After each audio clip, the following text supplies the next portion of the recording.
following program is intended for mature audiences.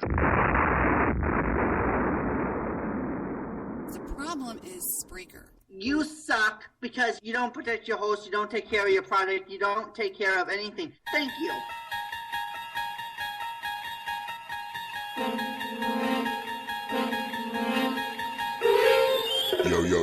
Yo, trolls. Submitted for your approval. This is the Debi Twilight Zone. Bum, bum, bum. West Side.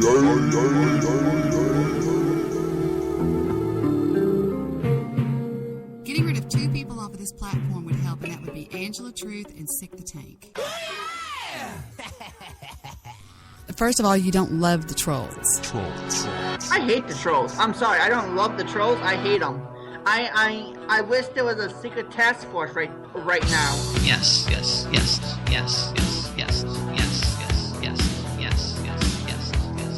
Somewhere along the hotel room, that the guy started to realize that eternal fate has turned its back on him.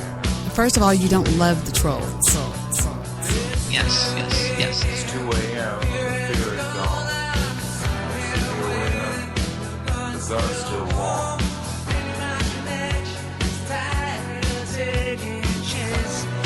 First of all, you don't love the trolls. Yes.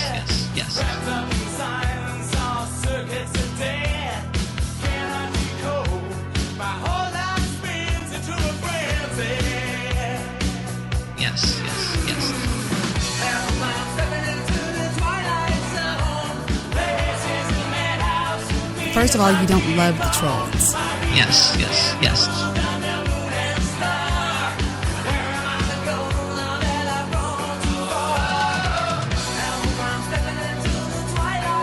Trolls.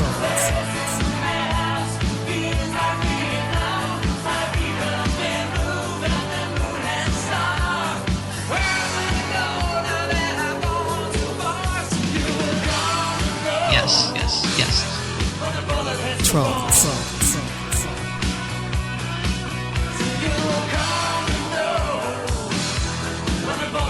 Trolls. Yes. I'm falling down a spiral, destination unknown. Double cross messenger, all alone. Can't get no connection, can't get through. Where are you? Trolls. Well, the night weighs heavy on his guilty mind. This far from First of all, you don't love the trolls. when the hitman comes, he knows damn well he has been cheated. Yes. You don't love the trolls.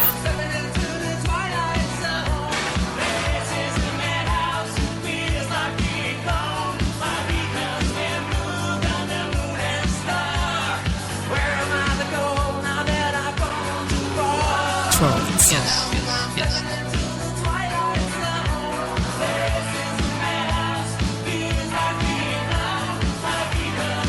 Trolls. First of all, you don't love the trolls.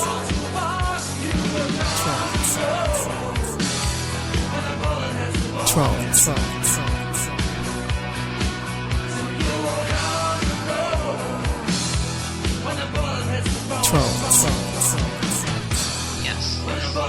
Trolls. Here's my understanding of what happened, because I saw the email, the original email. And so then this email gets, and I have no reason to lie. I'm not trying to impress anybody. I don't need a bunch of friends. I'll choose who I want to like, all that sort of stuff, and who I want to be friends with. But anyway, my point is I saw the original email. And then I saw the morphodited, the altered, the changed version. And I'm thinking, what in the world happened out there? What would make the person that received that email change things and try to create such a, this is a person that's got some real problems, some real severe mental problems. I don't know if this person just needs the attention. She wants to be a constant victim of I call them professional victims. I don't know what the deal is, but I can assure you that I saw the original email. Oh. Yeah, not the one that was posted out somewhere. Oh, okay, my bad. Oh. Not the, you see, that's the problem that you get with all these fucking people that decide that what they want to do is I'm going to make this look like she wrote this, and I'm going to make, and so they edit things. I don't want to communicate with people in text. I don't want to get on Skype with them because they alter things. Because they misconstrued it. Right, because they have no character and they have no value. All they try to do is this whole idea of saying that Debbie sent some kind of threat of violence. That didn't happen. I know that for a 100% certain fact. And I'm not just on here kissing up to Debi Daly because this is her show. I'm on here telling the truth because I have nothing to gain.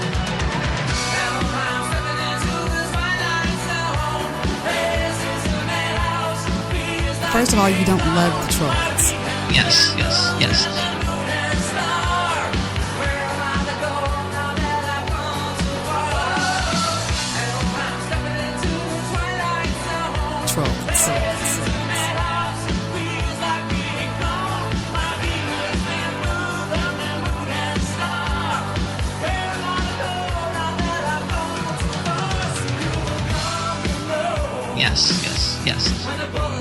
Trolls.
And I'm sitting there, and I don't have my reading glasses on because I'm getting old. And he was 32 years old. don't love the He was trolls. vice president of Seagram's, and his division was a Seagram's Classic Wine division. And I remember drinking Pouilly Foussé, which is a French wine. Okay, it's a white wine too on top of it, so it's not like it's a Cabernet or a red wine that's like really expensive. It's a white wine. And it's called Pouilly Foussé, and he used to call it the Fussy Pussy. And I look in there and I say, oh, $480. And I'm like, what? And I see, because I got the bill because it was Grant and Becky's, I'm like, who ordered something? And I'm like, reading, $68, $28, $22. And then I see $480. And it's, Esti Mundus Fury Bundus Bion Bong Jung Tung Tung Tung. And it doesn't even say Fussy Pussy on there. It says something else like Jacob something or other. And I'm like, and I tell the waiter, I go, now of course I go to the waiter, like, what is this right here? And of course now the whole table's going, what's wrong? What's the matter? What's the matter, Jerry? What's wrong? What's happening? What did you do?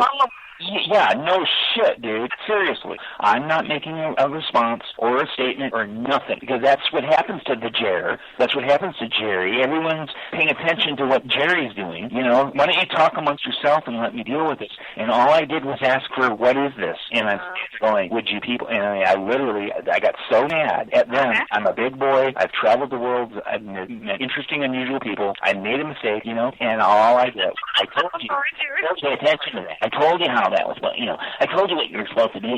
We've been coming here for 18 years. We told you what to do. We told you. And I'm like, would you shut the fuck up? No big deal. Let it go, and they won't let it go. And I'm still hearing about it, okay? Selena's grocery store, okay, she goes, just today, saved $36 in my grocery store. And I'm like, fuck you. They will not stop, okay? It is the bane of my existence. She goes, it's $36 in my grocery store. I go, yeah, but it's the ambiance. Pay for the ambiance. Oh, my God. You know, it's like, still, it didn't feel any better. But, yeah, I mean, quarters.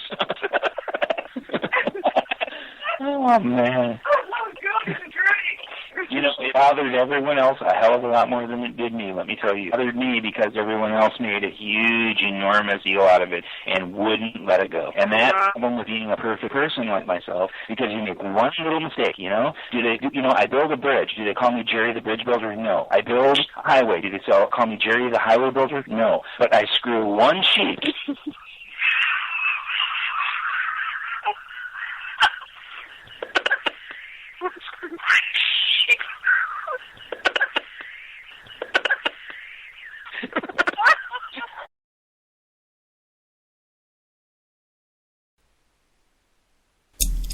We're here.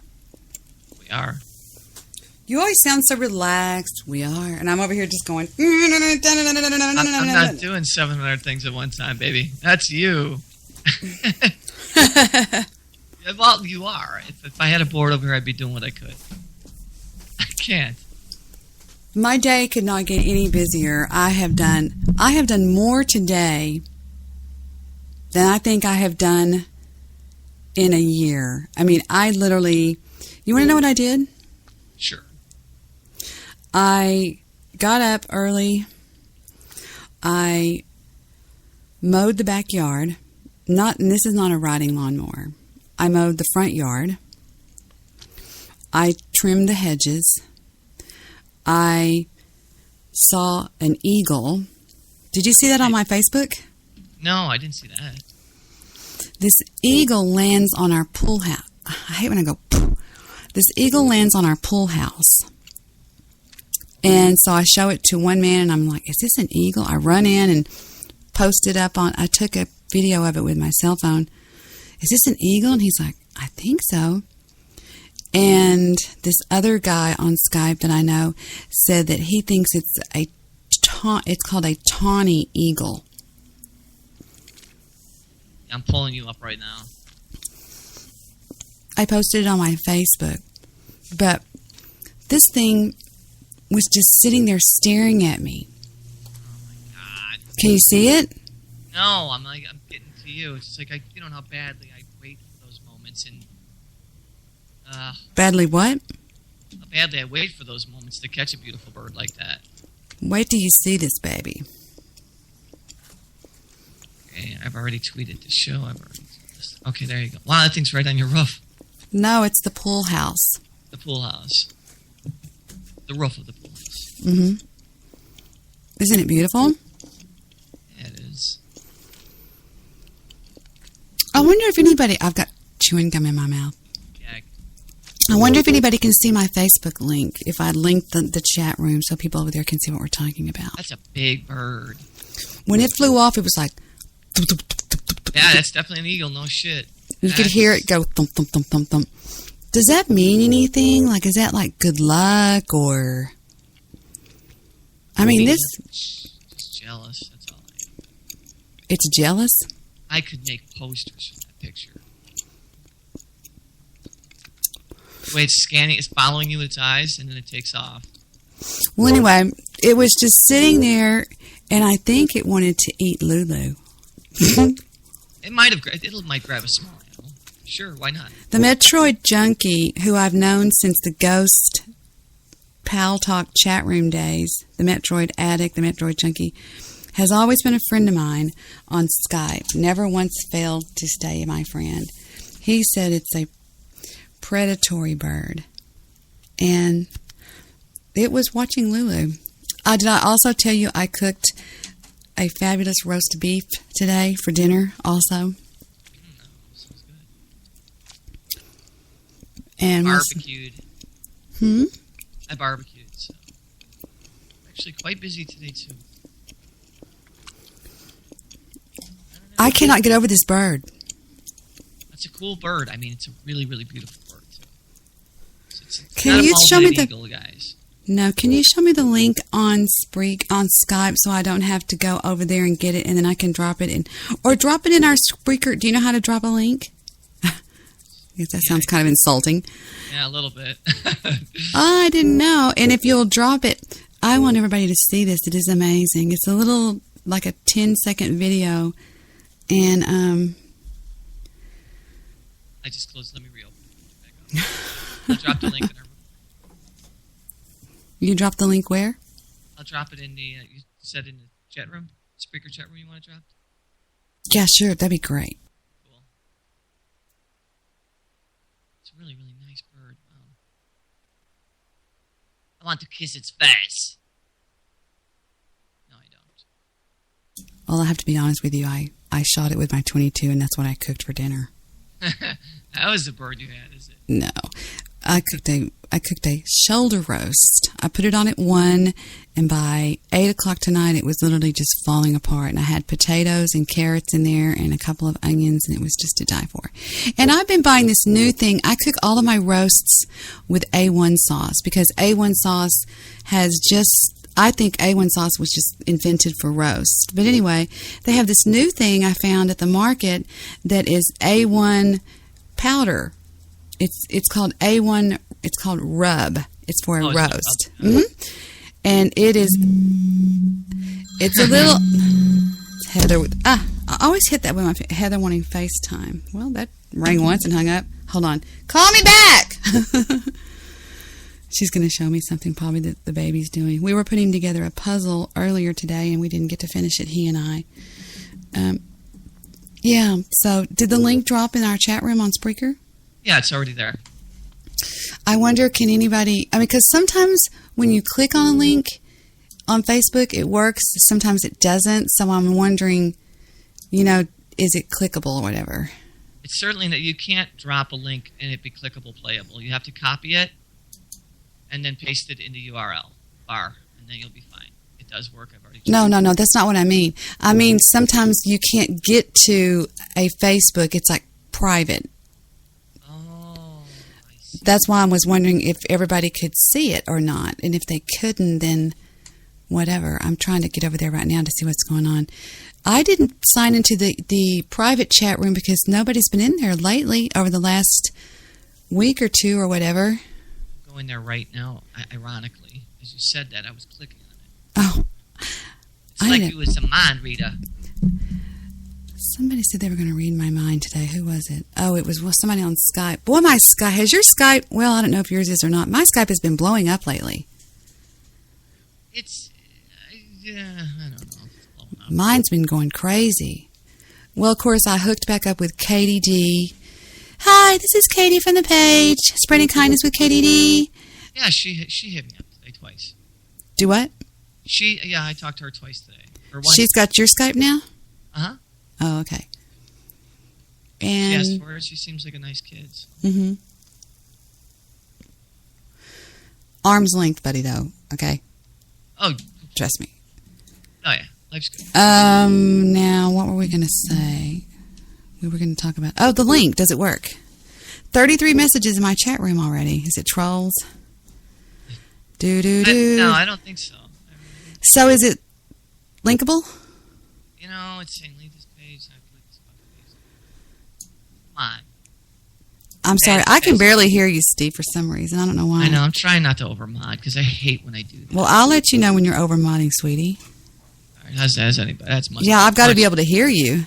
I understand that. I respect that. Okay, go to address in new tab. Here we go. Well, the night weighs heavy on his guilty mind. It works. Yeah, I'm looking at him. I started to go, "Caw, caw, caw," I'm scared. Oh. Those split tails F with the cats, F with the dogs, and I think they were Fing with that eagle. Oh, yeah, they were chasing. They're so horrible. What's a different type of bird, did you say? Split tail? Yeah, they're split tails. They dive down. If my cats sit on the fence, on the top of the fence, they'll dive bomb. And if you look at that video again, watch that split tail look like it's fixing to dive down and get that eagle. I did see that. I was noticing right how cool that was. Flying right over it. He goes, that's a split tail. I'm not sure they're called like Angus magnificus or something like that, but we call them split tails down here because their tails split in two. And I know that there's also another thing for that, but anyway, it's right at Doink. Yeah, that's shit. Somebody messaged me right when I went to click it, and I clicked their message. Hold on. It's at, hold on, I'm going there. 12, 6, 7, at 9. Right at 9. I know that thing, and I'm thinking, that eagle could eat you. Hell yeah, kick its ass. So anyway, there you go. That's one of my new things today that I brought forth for our listening audience to listen to. But we be getting... And video now, yeah, they can check it out too. Cool. We've been getting some really big compliments on the show. Somebody said to me on an email yesterday that it reminded them of a morning show. That's great. Really? If I can get some more oomph out of you, you're like, yeah, that's great. Yeah, cool. No, I'm trying not to overtalk you. So, I know you had a hectic day. So did I. I mean, I had both my grandbabies, my kids, barbecuing, the entire crazy family, and the babies were just so incredibly wonderful. They wore me out. They ran me like nuts. Grandpa totally Pictures, video, anything? I got some pictures I'll send to you. Yeah, definitely. What? So cute. Oh yeah. Love my babies. I live for those babies, man. I don't. You want mine? You live for your little monkey. Nah, he drives me nuts. I want pudding for dinner, and I said, you can't have any pudding until you eat your meat. Right, Victor? A little Pink Floyd for you, ladies and gentlemen. Are you shooting a video of me? Do you have clothes on first and foremost? Because we want to make sure this is all legal. I have 2 articles of clothing on. That's it. But he's my husband, so he's allowed to see that. All right. What was I going to say? No, I had made some pudding for dessert because he actually made the pudding. And I put this big bowl of pudding on there. And what do you think? I look at the table. I set the table. I had the roast, the vegetables, making the drinks and everything, got the plates and all that stuff. And who do you think's over there with a spoon, spooning that pudding out of that bowl with his mouth full? That little monster. And I said, I caught myself saying, you can't have any pudding until you eat your meat. Am I lying, Victor? Yeah, because we're eating meat. We were eating meat, and he didn't want the potatoes because they were because they were like roasted potatoes, and there's a difference. I don't like those potatoes. And I said, well, you can't have any pudding until you eat your meat. And I went, wow. It's a classic rock moment right there. No shit. And I just was going, did I really just say that? The funniest thing last night was when Jet was leaving the room. He looks over and he notices that you have eaten one of his popsicles. And he just busts you on the air. Is that my popsicle? Oh, he was dead serious. He goes, wait a minute. You could hear it in his voice. He goes, be more serious. He goes, what is that? And I go, what is what? Oh, he owned you on that. It was I know, so it was cool. great. It was hysterical. For y'all that weren't listening last night, he came in to give us, he had big news. He actually met the Ninja Turtles in person. At Comic-Con, yeah. It was unbelievable. And so he comes in to give us an update on it, to give us, he was telling, I already knew, of course, but I wanted him to tell everybody what happened and everything, and he's leaving. I wanted to ask you, did you also notice Dalton's laugh? Yeah, Dalton cracked up. Have you ever heard Dalton laugh like that before? I've never heard Dalton even come close to that. And it said, I'm going to show y'all because I wrote it down because I'm a good host. It's at 84N. Watch this. I'm going to do it. Watch. I'm going to show y'all exactly what went down. This is cute and worth replay. Okay, let me go to 84. And there's 57, there's 92, 84, 26, 79, 35, 81, 82, 80. Okay, check this out. Listen. Now you're on the radio, okay? Tell them who you are. Say, hi, my name is Jet. Hi, my name is Raphael. Your name is Raphael. Okay. You went to Comic-Con today. I went to Comic-Con with all the superheroes. And tell them who all you saw. I saw Superman, Batman, Green Lantern, and Wonder Woman, and Flash, and Green Lantern, and Wolverine, and Ninja Turtles. I saw Robin, too. Robin, he saw the Ninja Turtles. The Ninja Turtles. And he had his picture made with him, and you had your picture made with which one? Raphael. And is he going to come to That's your birthday? Favorite? Yes. He's coming to my birthday. My Ninja Turtle birthday. Wow. He was so excited. Heather said he didn't know what to do. Mwah. Then we have all these pictures to show everybody. And tell them what you got. There's Ninja Turtle stuff at the grocery store. Oh. Now tell everybody what you bought today. I bought my Ninja Turtle parts, my Ninja Turtle card, and my Ninja Turtle toy. Yeah, that's really super cool. And wow. Comic-Con is the coolest thing in the whole world, isn't it? Yes. Well, I got it. My Raphael Coro thing that is a create that artist draw those. That's right. He bought a poster that an actual artist drew. Nice. Yes. Very, very good. You Wow. put that on your wall? Yes. Nice. That's a good thing. Can you say hi, Dalton? Hi, Dalton. And Steve Rush. And Steve Hi. Rush. Say, okay, I gotta go get dressed with my pajamas. I got to get dressed with my pajamas. Okay, here's where it gets cute. Now pay attention to when I think he's gone, I get him out of my lap, and that's when it gets funny. Watch or listen. Okay. Mwah. All right, I love Chad. you. Sweet dreams, buddy. Say thank you. Thank you. Sweet dream. And let me get him down because he's all wrapped up in a towel. Hang on just a second. I won't be able to hear y'all for a minute. What are you doing? Who? You were eating my popsicles. Oh. Somebody's busted. Don't eat my popsicles. Pow Pow brought it in here. He was eating it. He found the thing. Okay, can you open the door by yourself?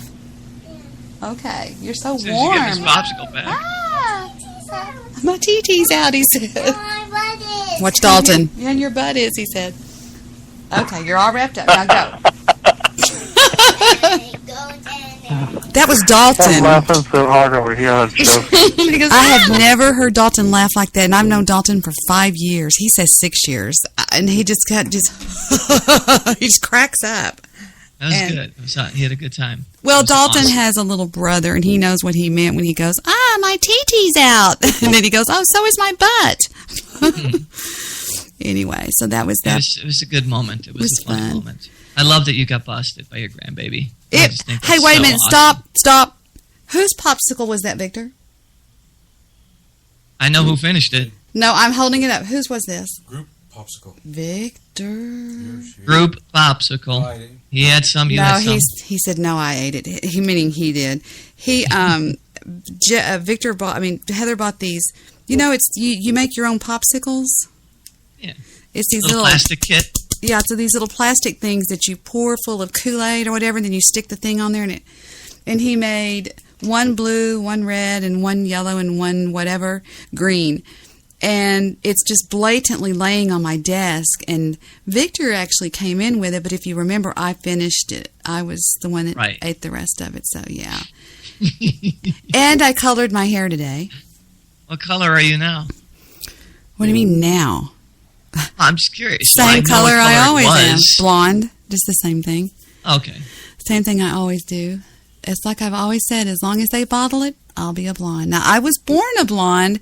You can see any picture of me before the age of like 8, and my hair is white as snow. But like all other blondes, unless you live in Sweden, they all turn to a dark, dark blonde. So there you go. Yeah. Yeah, there you go. There it is. It's truth. So what a day, man. What a cool day I had. God, I love my day. So what else is going on what's going on around the world or whatever? We have a new intro that I was supposed to play, but I didn't get it uploaded in time. And it's from Boss Man? Yeah, Boss Man. And I listened to some stuff, Steve. And Victor, was I cracking up or what? Mm-hmm. And what did I say? He sounds like Steve on Phil Hendry's show. Behind Bobby Dooley. Well, yeah, that's right. And he sounds like Steve. I said to myself, wait till Steve hears this. And I even told the Boss Man, I said, Steve is going to crack up. Because you know how you're like, West Side 8. You know what I'm talking about? Oh, yeah. Okay? Oh, yeah. Okay, check this out. I'm going to play it. He did this today, and it's really funny. Hi, Dexter. Hi, Jay Schmilkenstein. I want to marry Jay Schmilkenstein. I want to walk up to the people and go, hi, yes, Debi Schmilkenstein. You just want it for the name? I get it. All right. It's like Smilkstein, but I want to be Schmilkenstein. Wait a minute. Schmilkenstein. Yeah, if it's going to be your last name. He goes, what? What is that? What is going on? Jay's like, wait a minute, I heard my name. Jay Schmilkenstein to the office, please. If anybody has had contact with Dexter, please see the nurse. Please see the nurse.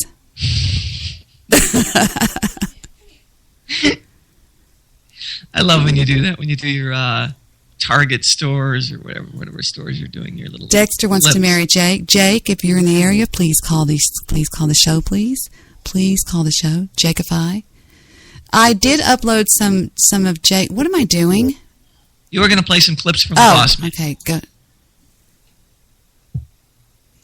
Heather's scolding little man. Aw, little.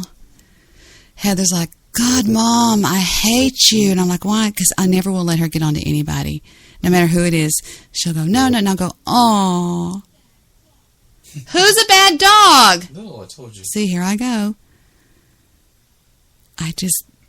It's just like this reflex that I have or something. I'm just like, stop. That's why they're bad dogs. You know, hush. Who mowed the lawns today, me or you? Me, thank you. He's like, who went out and made a bunch of money, me or you? You. There you go. I played in the fountain all day. I bet you did, baby. All right. You're going to crack up when you hear some of these, Steve-O. Okay. I'm ready. I'm ready whenever you're ready. Here's 1 and 2 and 3 and 4. While you're doing that, I would like to announce one thing. The Chicago Blackhawks beat L.A. in the first game of the playoffs. Thank you. Cool story, bro. Hey, hockey's my thing. You know, you look at my avatar now. It's Stanley Cup time, and I have never heard of you. I've never heard you in my life mention hockey. And you aren't listening to me. I have. I'm sad. Now I'm going to cry. Do you want me to cry in the show? I'll cry in this show. No, I will would do rather it. you not, please. Oh, yeah, I love the Blackhawks. It's my favorite team in all of sports. We won the Stanley Cup last year, and we're on our way to do it again. Why? I mean, okay. Well, I mean, hockey's just... You know what? I saw hockey one time when the Stars went into, like, was it quadruple overtime and they won the pennant or the cup or the series? They did win the cup. That was a fun thing. I remember it was so spellbinding. Steven was dating one of the... what was that girl's name? Hold on, we'll think of it in a minute. One of the players' daughters. Really? Yeah, and he got to go in a limousine to the game. She would come on and she'd go, come on, Steve! And I was like, there's a limo in the Circle Drive, Victor. He's one of Steve would be walking around. What did he name her? Her real name was Taylor, but he named her... Oh, he's walking around behind her saying, I got something in my pocket. He was walking around behind her going, I got something in my pocket for you. Why don't you reach down in your pocket? And I said, Stephen, what are you singing? He goes, nothing, Mom. I go, what is he doing? And he was going, I've got something in my pocket for you. Why don't you reach down in my pocket and see what it is? I said, you better behave. What was his name? That's hysterical, man. Oh, Stephen's hysterical. But what Stephen does, which is amazing, is, and I'm not comparing my son to Jesus Christ. Do you remember how Jesus Christ renamed people? I don't remember that. Really? Well, I don't. like Simon, he named him Peter. Okay. Stephen just renames people. Why not? Why not? What did he call her? Everybody called her that. Even at her school, she went to Highland Park. Is that what they take the rich people? Her name was Taylor, but he called her... I'll think of it in a minute. Yeah, you will. Margaret. He called her Margaret, didn't he? From a hot girl name to a 90-year-old name. Was it Margaret? We'll think of it in a minute. Vic, why don't you notice? He shot you the finger, and I need to ask him a question. Is that your IQ or how many friends you had after your dog died? All right, let's go to the first funny thing, which is, I'm going to play a funny thing for you because I know that you're going to like this. And then I'm going to play, I didn't even get the intro. I'm so stupid. Oh, well, here's some funny things. Here's the funny one, the first one. Debbie, shut up. Here we go. I promise I'm doing better than this.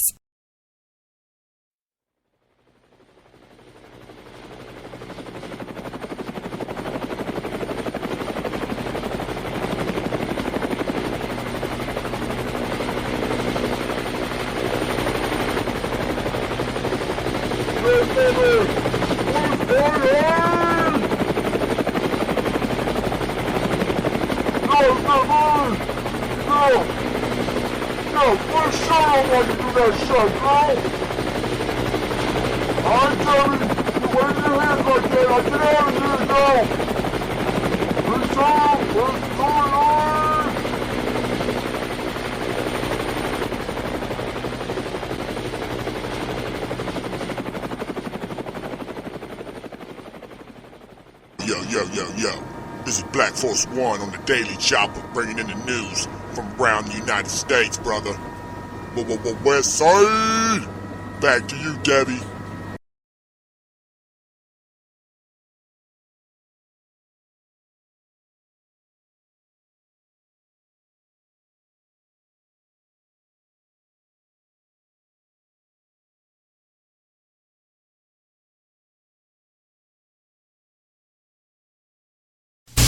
I just lost connection to the show. Hold on, I lost the show. Oh.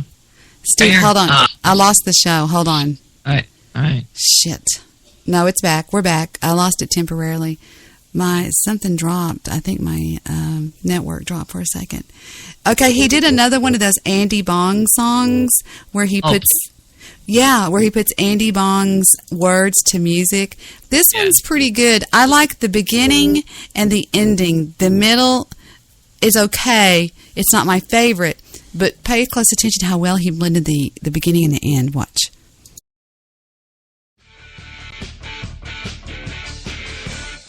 Like, can you save me? Jesus, I love you.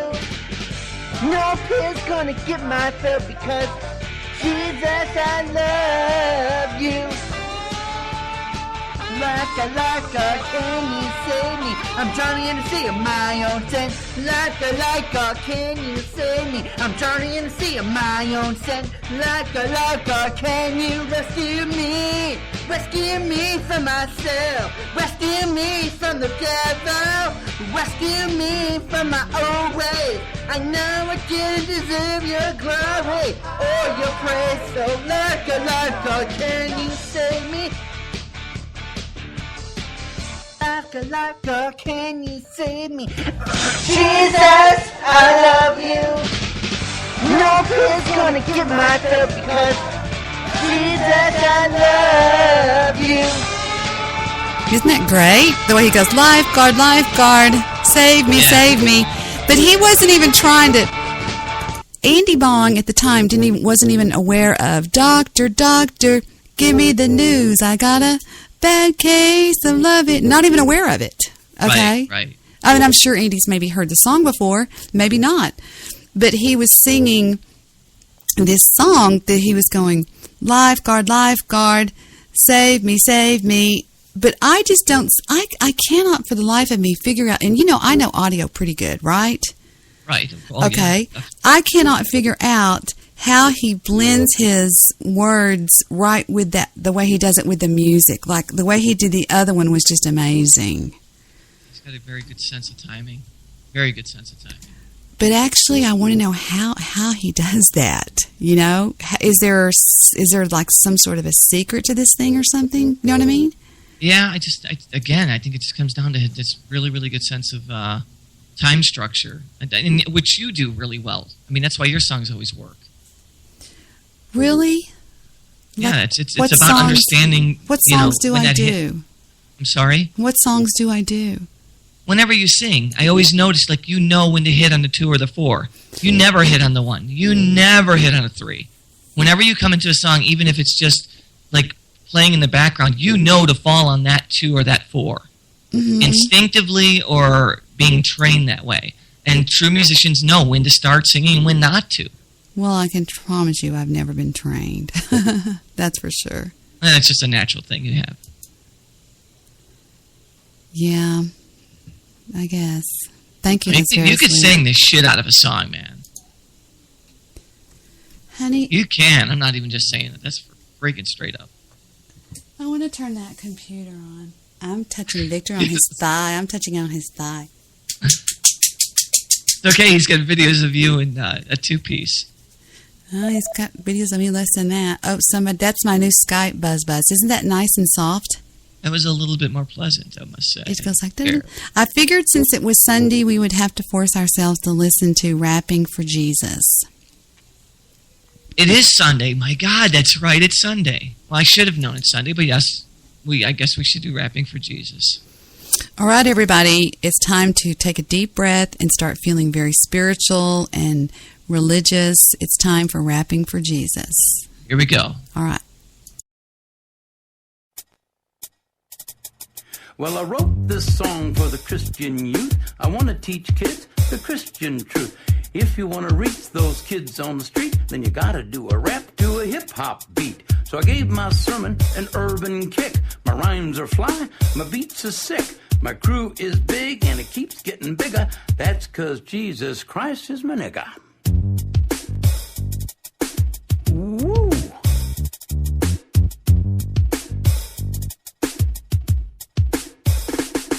He's a life changer, miracle arranger, born to the virgin mom in a manger, water to wine, he's a drink exchanger, and he died for your sins.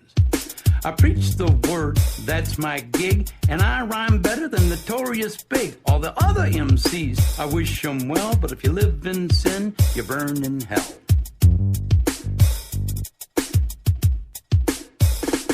Now I'ma pass the mic to my lovely wife. She's a fly MC and the light of my life. So to bust a rhyme without further ado, take it away, Mary Sue. Jesus Christ is my nigga. He's the son of the original G. And he was sent to earth to elucidate the way that we should be. What? Like if another MC says you're a freak, you're a lame butt rapper and your rhymes are weak. I don't get mad and I don't critique. I forgive him and turn the other cheek. I don't blaspheme and I don't brag. I don't cuss and my pants don't sag. I do exude a little Christian swag and I'm proud to be an American. Jesus Christ is a nigga. Let his light shine through ya. Let his love pop a cap in your butt and say hallelujah. Jesus Christ is a nigga. He's a homie MC, JC, you see. He's an honest, caring, peace-loving nigga like me. If you do drugs and you think you're cool, you need to come to Sunday school. Put those drugs in a garbage can. Stand up tall, you're a Christian man. Word up. freestyle. Hit me.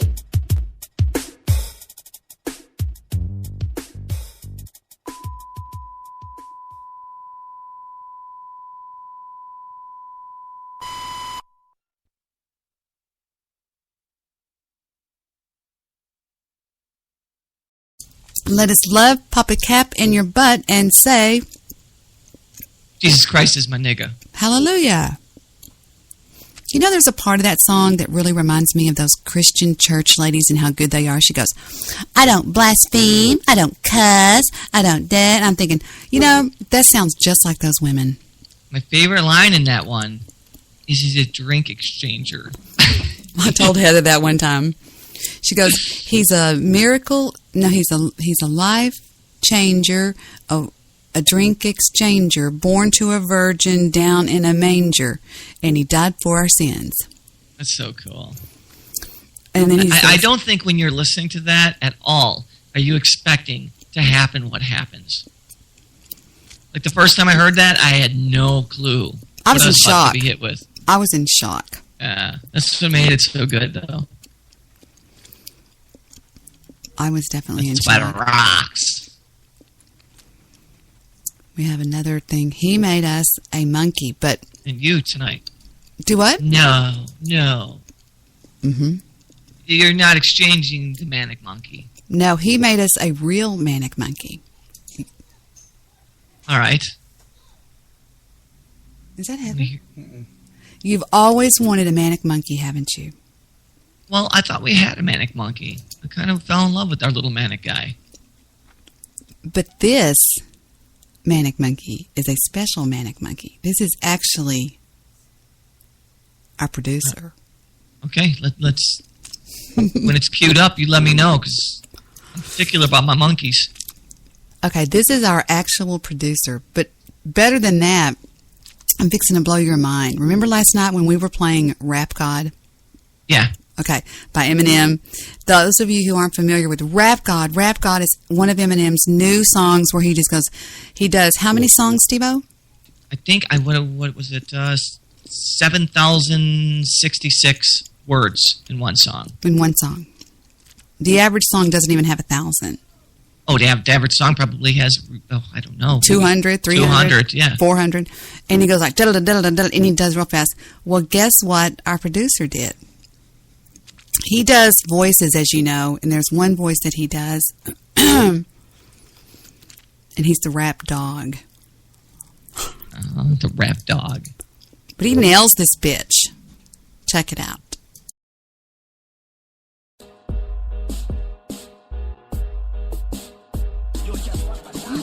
I'm beginning to feel like a rap god. All my people from the front to the back, Lord. Now who thinks they are about long enough to slap box? They better rap like a robot. So call me rap box. For me to rap like a computer must be in my genes. Got a laptop in my back pocket, my pen will go off when I have cough. Got a fat knot from that rap profit, made a living and a killing off it. Ever since Bill Clinton was still in office, with Monica Lewinsky feeling all this nutsack. I'm an MC, still as honest, but as rude and indecent as all hell syllables. Could we speed this up? It's getting kind of boring. Summon you assuming I'm a human. What I gotta do to get it through to you? I'm superhuman, innovative, animator, rubber, so that anything you say is ricocheting off of me and it'll glue I'm devastating, more than ever demonstrating how to give a motherfucking audience a feeling like it's never taking, never fading. None of the haters have to ever wait for the day that they can take a fella 30 celebrating, cause another way to get them motivated. I make elevating music, you make elevator music. Oh, he's too mainstream, but that's what they do when they get jealous, they confuse it. It's not hip-hop, it's pop, cause I found a hella way to fuse it. With rock, shock, rap, and dog. No one lose yourself and make them lose it. I don't know how to make songs like that. I don't know what words to use. Let me know when it occurs to you while I'm ripping any one of these verses you. It's curtains I'm inadvertently hurting you. How many verses are gonna murder too? Prove that if you were half as nice, your songs you could sacrifice virgins too. Oh, you know, on that note, I think we're good. So, everyone can just, head on home.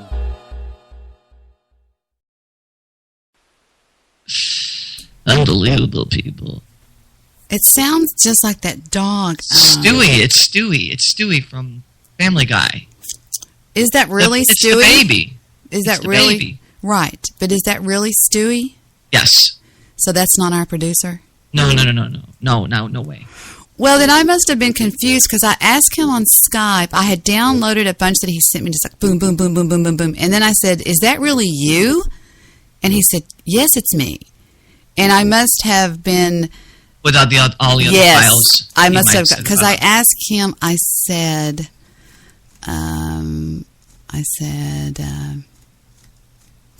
you do. I said, there's a bunch on here I said to him today. It is the 40th anniversary of the Rubik's Cube, so if you guys haven't gotten the Rubik's Cube a present, you should. It's 40th anniversary today. Just making that announcement on the Debi Daily Network. Can you do that? I wonder why he said this. I said, I just got through mowing the front lawn and the back lawn. He goes, oh my gosh, I did too. And I said, then I water washed all the shutters, and my jeans and my t-shirt are completely soaked. And he answers, well, I guess it's good that Steve wasn't there. So, what? I have no idea what he means by that. Wow. Our producer said that. And then he said, there you go, now you have a news chopper. And I said, how did you do that with Andy's voice? Yeah. And then I said something else about that. I said, is that you? Play them throughout the show. Okay, see. Da-da-da-da. Oh, I said, your drops are great, blah, blah, blah. I said, no way. I got that with my iPhone. Well, never mind. I must be wrong. He must have just got that for us. I'd like to know if he's listening. I think he had to go somewhere. And yeah, he was definitely in there earlier. I don't know where he went to. Yeah. So I'm looking something up about Rap God. Yeah. That song is just ridiculous.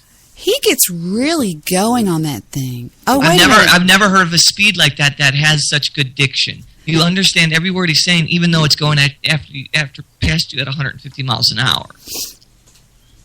Well, I'm not that impressed, actually, to be honest with you. You are impressed with that song.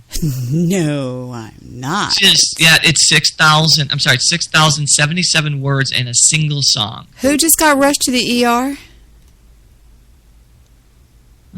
Debbie isn't watching the chat. I will watch the chat. Who just got rushed to the... Tom?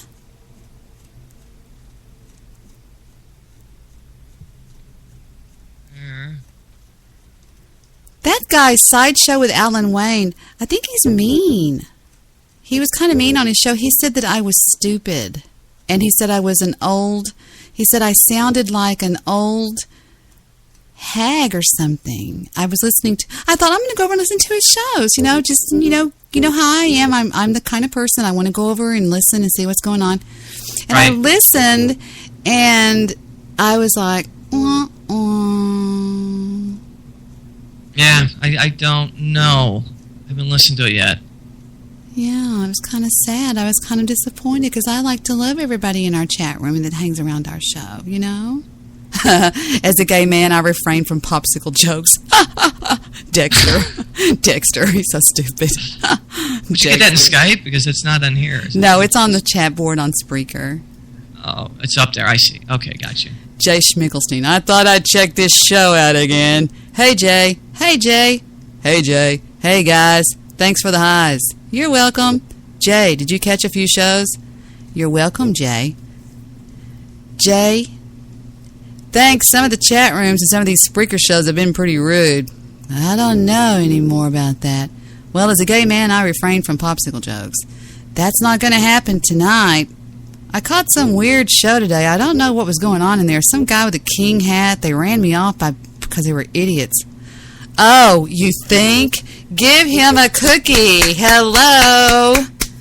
What is that? Wait, what's going on in there? Jay, you're more than welcome to go listen to my dribble. I do have a few. Hi, Mommy. I want to marry Jake. Right, it's Schmilkstein.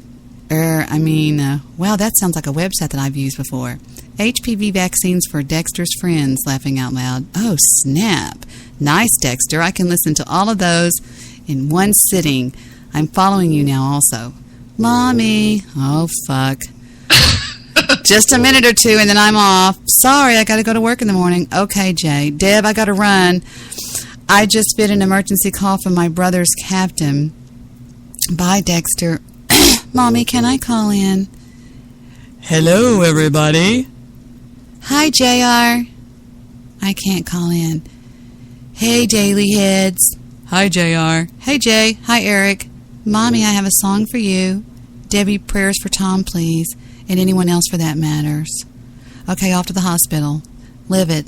Sorry to hear about that, Dexter. Good luck, man. Yeah, me too. Yeah, no doubt. Debbie is so beautiful. I just love her more than any Spreaker show, and she is just so professional, and her sidekick is great. Thank you. Look at that. Just made that up. Yeah, no, you did. But I appreciated it. I just made that up. So that makes you falsified a documental wordage. Why did they go to the hospital? Nobody said why. I don't know. Our producer just said, Debbie, all that means is you've got eagle shit on your roof. That's what he did, right? That is so mean. Yeah, we're off of our game tonight. I can feel like a clinky. I don't think so. I mean, it's Sunday. We've had a long weekend. Everything's fine. I'm not counting the pace of the show. I think it's going well. I love the drops. I think the drops are awesome. Oh, I do too. So much of real radio are drops. You know, like a morning show. Yeah. And one of the most famous morning show is Who Do I Always Play? It's Me and You. It was always Me and You morning show? Weenie and the Butt. That's Steve and Debbie. Let's do it, Deb. Play it for the people. Come on, is Weenie and the cute? Butt. Weenie and the Butt. Here's me and Steve at the Byron Nelson Golf Classic. Hey everybody, it's Weenie and the Butt here live at the Quahog Air Show. We're all ready for the Weenie Sound-Alike contest. I don't know, Butt. I don't think they can say my catchphrase because they're not funny. Oh, there it is. And if you think you can say that just like Weenie here, you could win $97.1 for the cool weekend ahead. Weenie have a butt. Weenie have a butt. Cool weekends in the morning, 97.1 FM. Cool weekends in the morning with Weenie and the Butt. WQHG 97.1. 97.1. We have a butt. In the morning, cool weekends. FM. Weenie and the Butt. And welcome back. Excuse me, I gotta find a lost kid. Can I use your mic? That's what she said. Whoa, you got butt slam! Ho, ho, ho, ho. Listen, I could really use a hand here. That's what he said. Butt slam! That's Manic Monkey on 97.1. Manic Monkey 97.1. Cool weekends in the morning. Oh, weekend long. Weenie and the Butt. In the morning. On the radio. FM. Give me that. Stewie Griffin, will you please report to the radio booth? Stewie Griffin. Hey, that's quite a voice you've got there. You ever think about doing radio? Well, I listen to a lot of radio. Peter and Okay, pay attention to this tagline. Lois leave the radio on when they go out, so I feel like somebody's home. Well, get it? He's a dog. Yes. Have you ever left the radio on for your dog? See, I know a lot of people that leave their TVs on and their radios on for their animals, and I don't understand it. I guess I get it, but okay. Do you do that? My card. Yeah, I do. The radio. Call me if you're interested. Hey, okay, we've got our first contestant. Okay, this is funny too. This guy's actually Hispanic that walked up, and what they're going is, they no funny. Now watch him say it perfectly, but he doesn't win. Watch. Catchphrase. They no funny. I think we have a wiener. Oh, sorry. He won. And that's Dickie, the Punchline Donkey on 97.1. Dickie, the Punchline Donkey. On Cool 97.1. Cool weekend. On the radio. In the morning. FM. WQHG. Cool weekends. In the morning. On 97.1. 97.1. Can you imagine doing 4 hours of that, Deb? I've done. How long was Ken's show? Law and Disorder. 3 hours? 4 hours. I think it was 4 or 5. And it was 4. It was 4, Victor said. It was harem scarum. Yeah.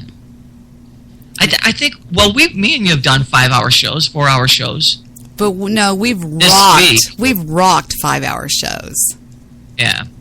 When you've got people coming on that are funny and are throwing in things and it's a good vibration, it just works. It's a flow. Sometimes you look at the clock, you're like, whoa, it's been 4 hours? Dude, I don't do clocks. I'm just like the chick in Sweet November. Dude, I don't do clocks. I don't. I did clocks for 20 years of my life. You know what they say? You have 20 to to grow it up, 20 to live it up, 20 to muck it up, and then if you're lucky, 20 to and get up.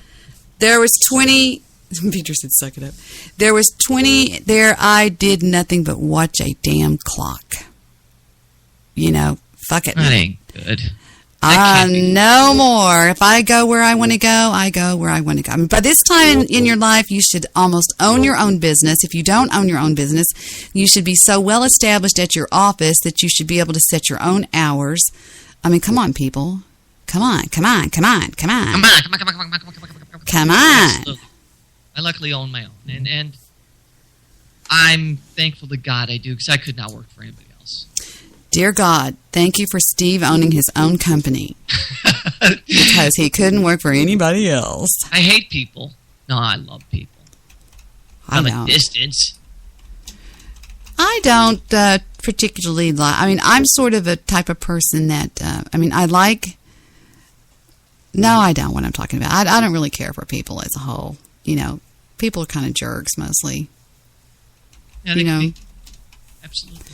I'd rather just talk to a chocolate lab any day.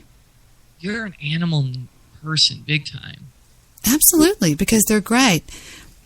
Steve, a horse walks into a bar, walks up and says, I'll take a beer.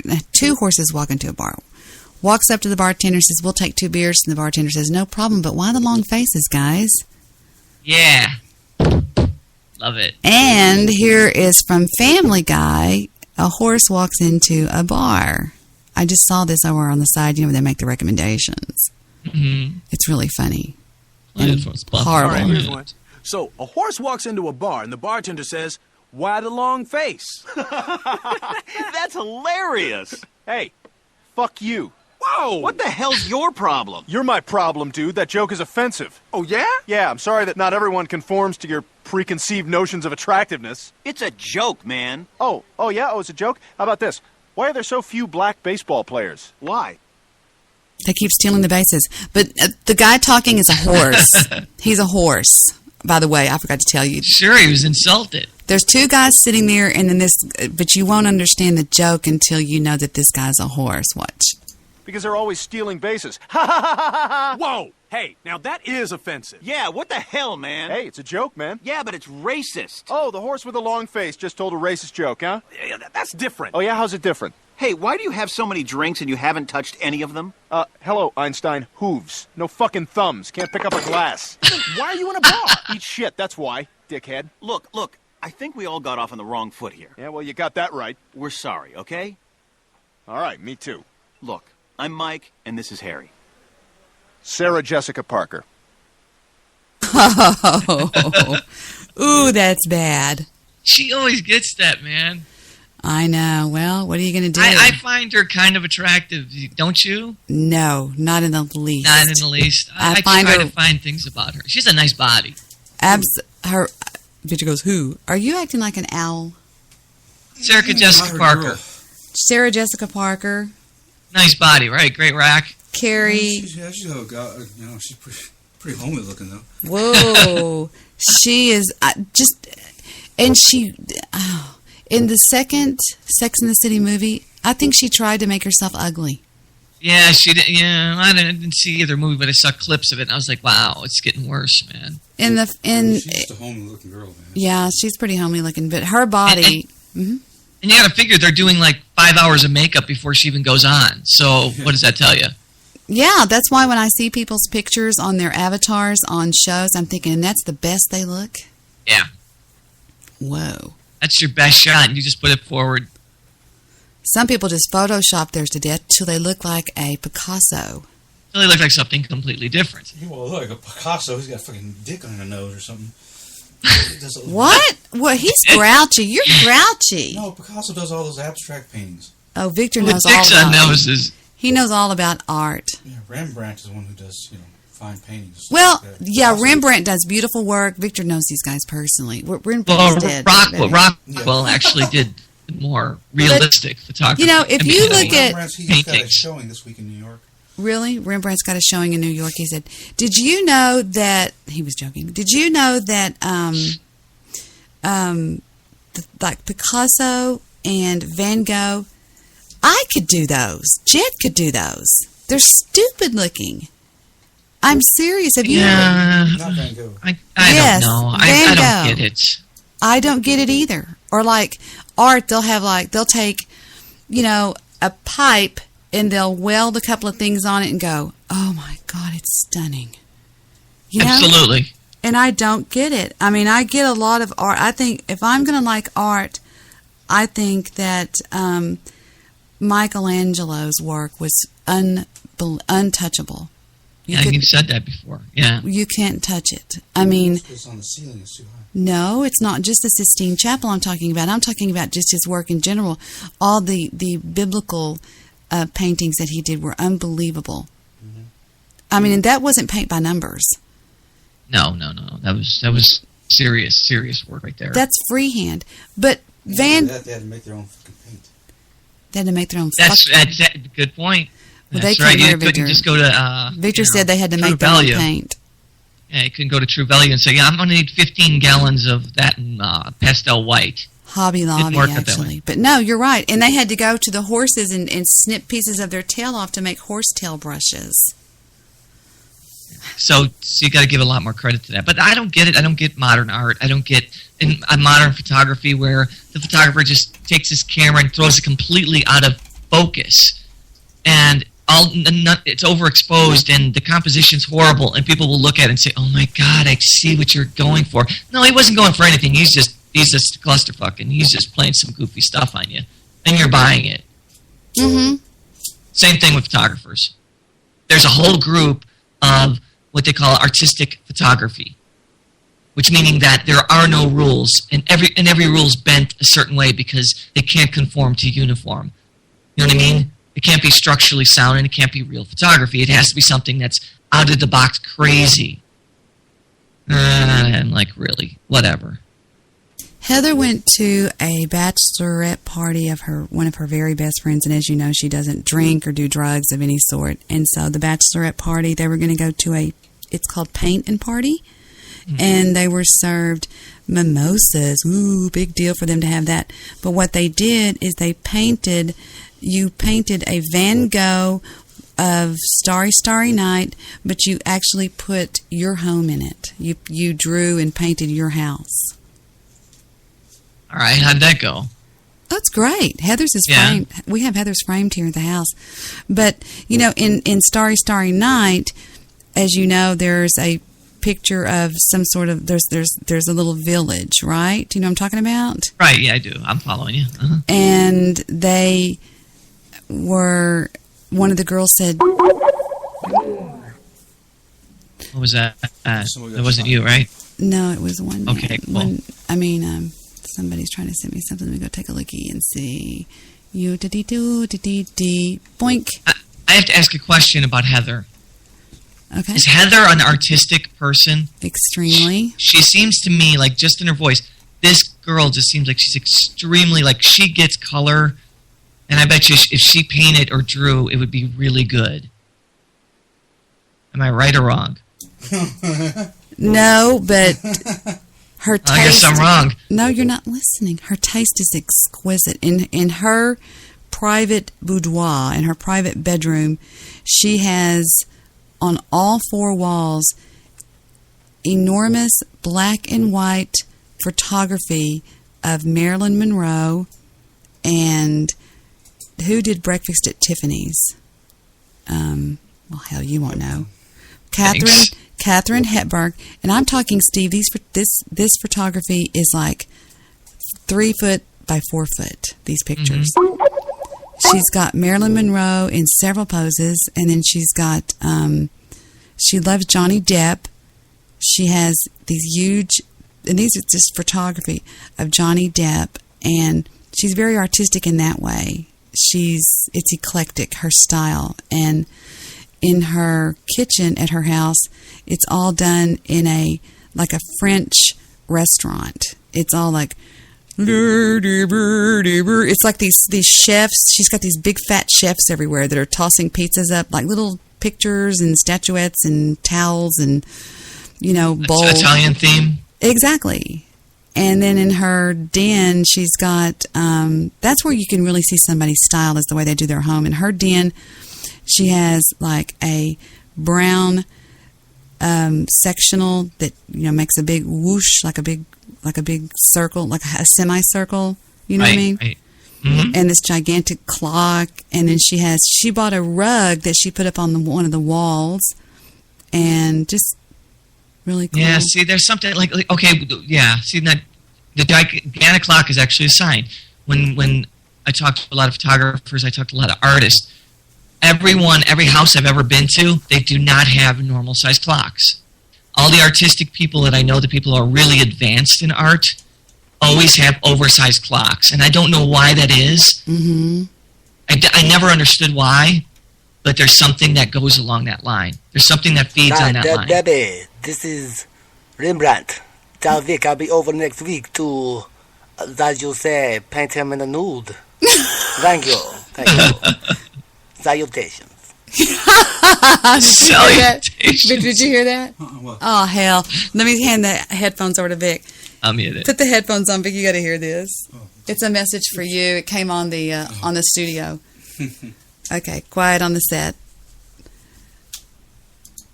Debi, this is Rembrandt. Tell Vic I'll be over next week to, as you say, paint him in a nude. Thank you. Wait for it. Salutations. Salutations. It's so weird. He's crazy. BestProducerEver.com. Mm-hmm. Do what? No, I was mad at my phone. Oh, okay. He's mad at his phone. Oh, well, you know what, Vic? Let it go. Don't harbor that, brother. Let it go. Leave the phone alone. Here's our manic monkey right here.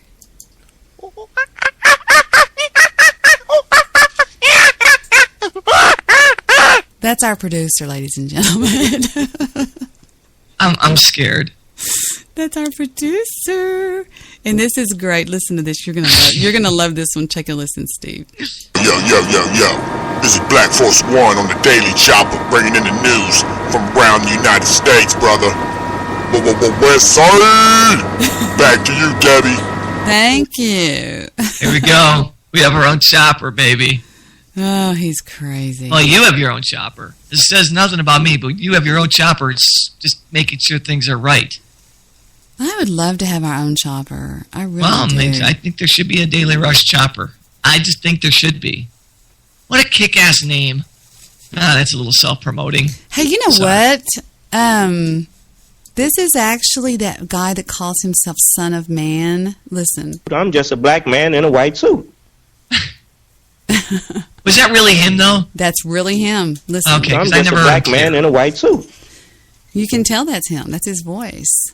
That's the first clear time I've ever heard him. Usually he sounds like he's 14 miles away from a decent mic. I think this is the intro that I didn't play. No, wait. I think this is the one that we already played. Wait. The following program is intended for mature audience. Yeah, that's the one that I like. And then he made another one. I'm just looking over my downloads. I finally found my downloads. Here's one that's really cool, I think. I like this one, too.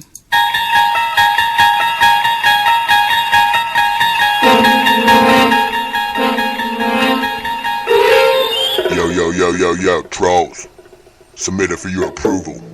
This is the Debi Twilight Zone. Bum, bum, bum. West Side.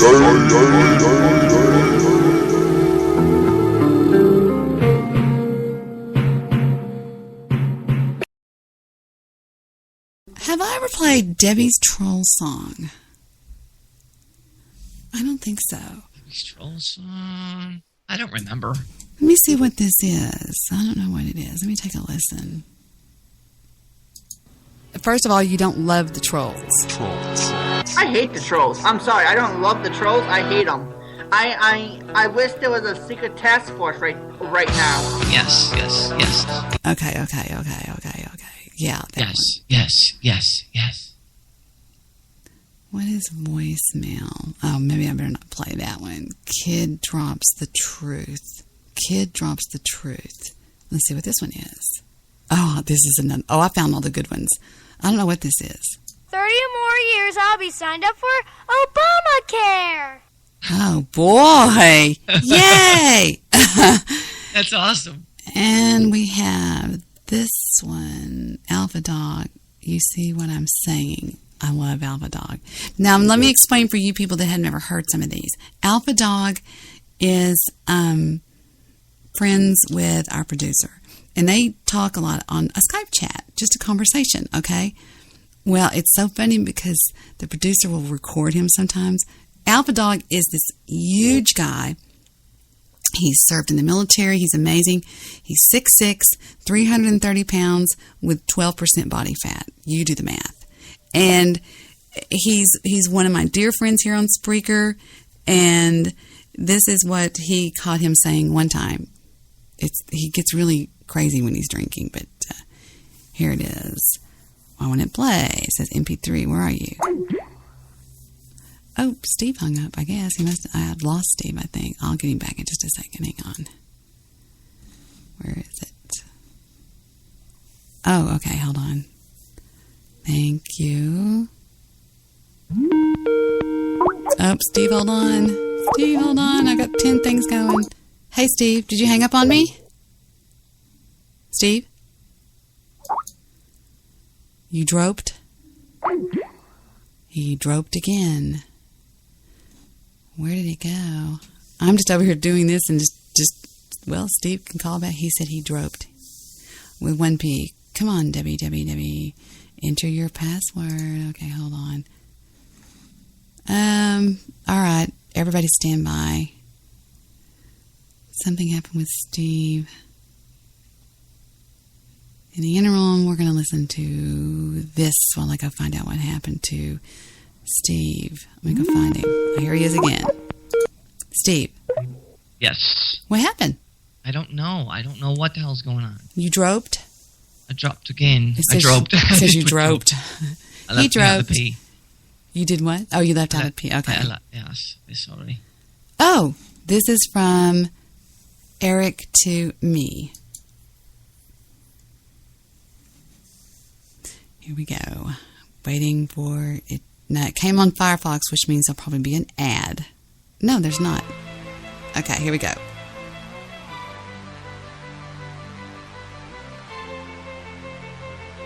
I have to read it? Okay. Psalms 23, yea, though I walk through the valley of the shadow of death, I will fear no evil, for thy rod and thy staff comfort. I don't even have to look at it, I know it. For thy rod and thy staff comfort me. I'm calling out your name every night before I sleep. Feel my pain, cause they don't know you like me. They ain't seen what we seen, the stuff that we been through. You made me who I am, so I gotta thank you like man. Like man. They ain't seen what we seen, the stuff that we been.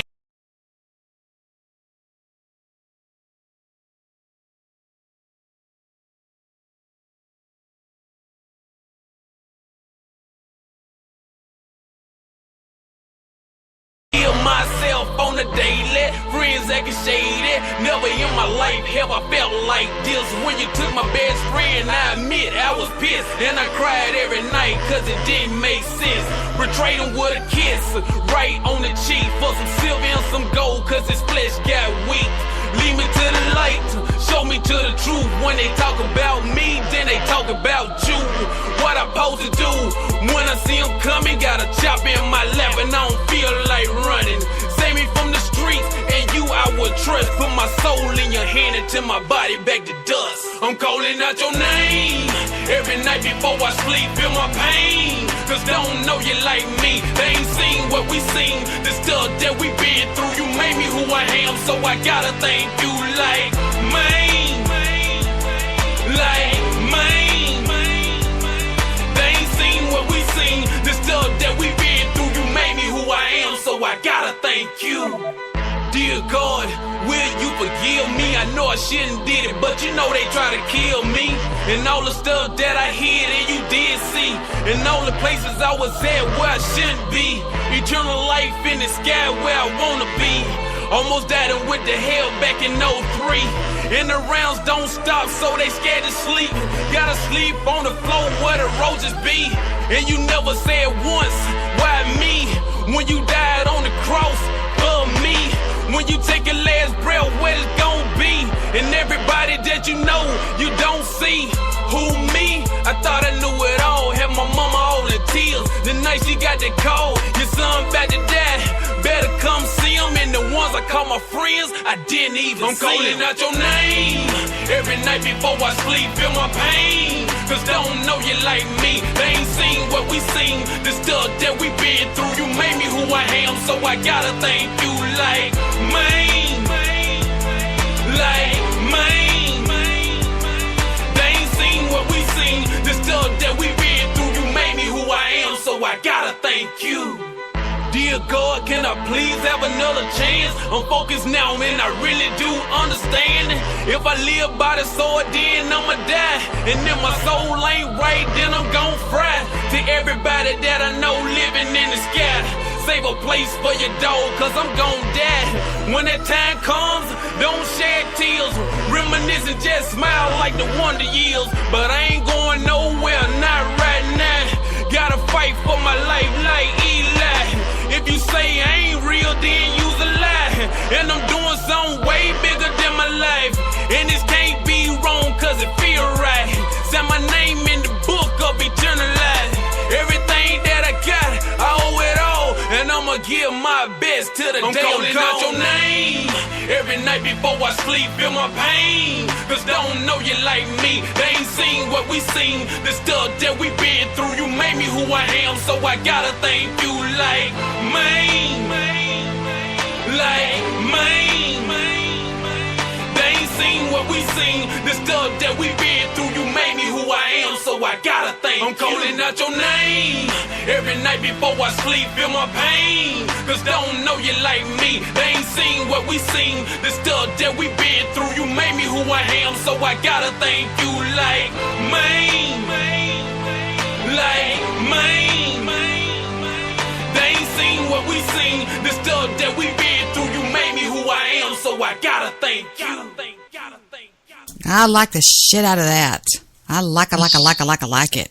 It's by Swissa Boy, which stands for Saved While Intentionally Saving Another. And he is a former Marine. Well, you're never a former Marine.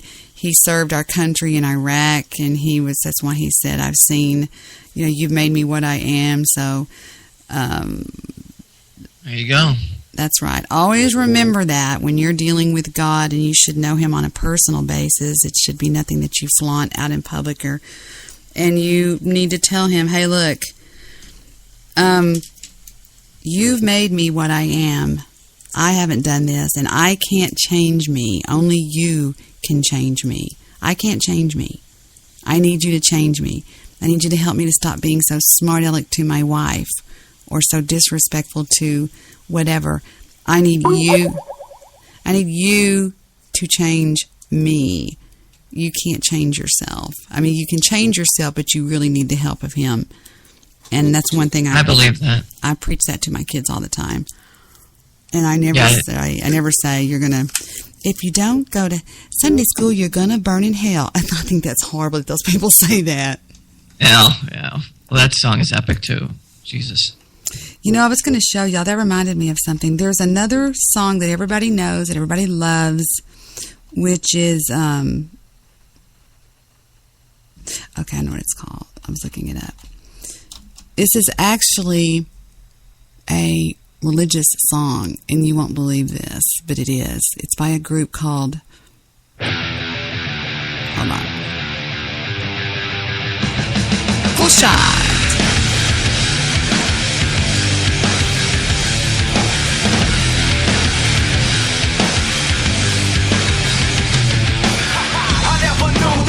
Like me can take his mic around the world and flash the big ass thing and rock the masses. This is a Christian band. Did you know that? No, I never. I never knew that a kid like me could take his mic around the world and flash the big SD and rock the masses from Madrid to Calabasas, Tijuana, Mexico, bootleg demos in Tokyo. They know me, though, because I forgot the rest of it. Let me look it up. They know me, though, because I be pointing it out. I forgot. I be putting it work, commit my life to rebirth, well-respected, because that's my word. I'm sure you've heard about a new sound going down. She might have left my hood. She was born in my town. You didn't know, thought we was new on the scene. Well, it's all right. I know you know. I see you smiling at me. Well, it's all right. It's all right. And the lyrics mean he's talking a lot about, here comes the boom, ready or not, here comes the boys from the South. Here comes the boys from the South. How do you like me now? It's by a band called POD, which is Paid on Death, which means his sins were bought and paid for on Jesus Christ's death. Yeah, see, I heard of POD, but I didn't realize it was that band. Mm-hmm. Okay. Yeah, they're so cool. I said, we rep the South, so what you talking about? I'm not running off my mouth. I know this without a doubt, because if you know these streets, then these streets know you.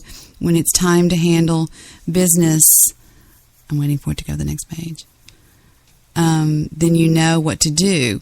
Me and my crew, we stay true, old school or new. Many were called, but chosen were few. We rise to the top. What you want, just in case you forgot. Grab my mic, show me what you got.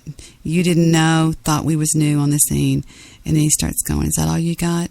So take a listen to what you might have never known before, which is actually has deep religious meaning to it, which is it's an old song by Pod. It's a religious band.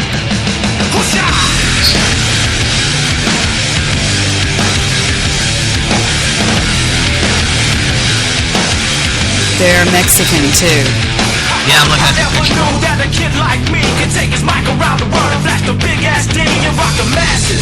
From Madrid to Calabasas, Tijuana, Mexico, the devils in Tokyo. Say they know me though, cause I be putting in work. Commit my life to rebirth. Well respected, cause that's my word. And I'm sure you heard about a new sound gone round. She might have left my hood, but she was born in my town. You didn't know how we was new on the scene. But it's alright, it's alright.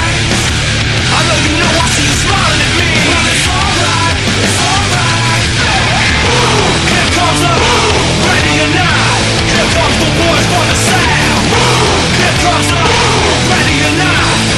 How you like me now? I say we rep the South. So what you talking about? I'm not running out my mouth. I know this without a doubt. Cause if you know these streets, then these streets know you. And when it's time to handle business, then we know what to do. What to do? Me and my crew, we stay true, old school and new. Many will call, but the chosen a few. We rise to the top. What you want, just in case you forgot. Rush the stage, grab my mic, show me what you got. You didn't know that we was new on the scene. But it's alright, it's alright.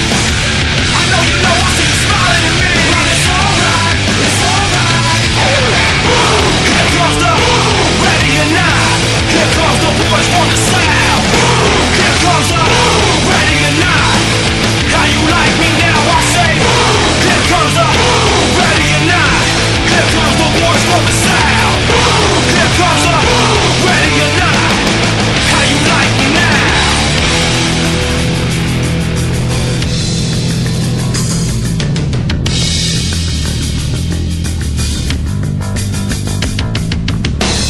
Is that all you got? I'll take your best shot. Is that all you got? I'll take your best shot. Is that all you got? I'll take your best shot. Is that all you got? I'll take your best shot. Is that all you got? I'll take your best shot. I'll take your best shot. I'll take your best shot. Is that all you got? Well, it's alright. It's alright. I'll take your best shot. Is that all you got? Well, it's alright. It's alright. I'll take your best shot. Is that all you got? I'll take your best shot. Take your best shot.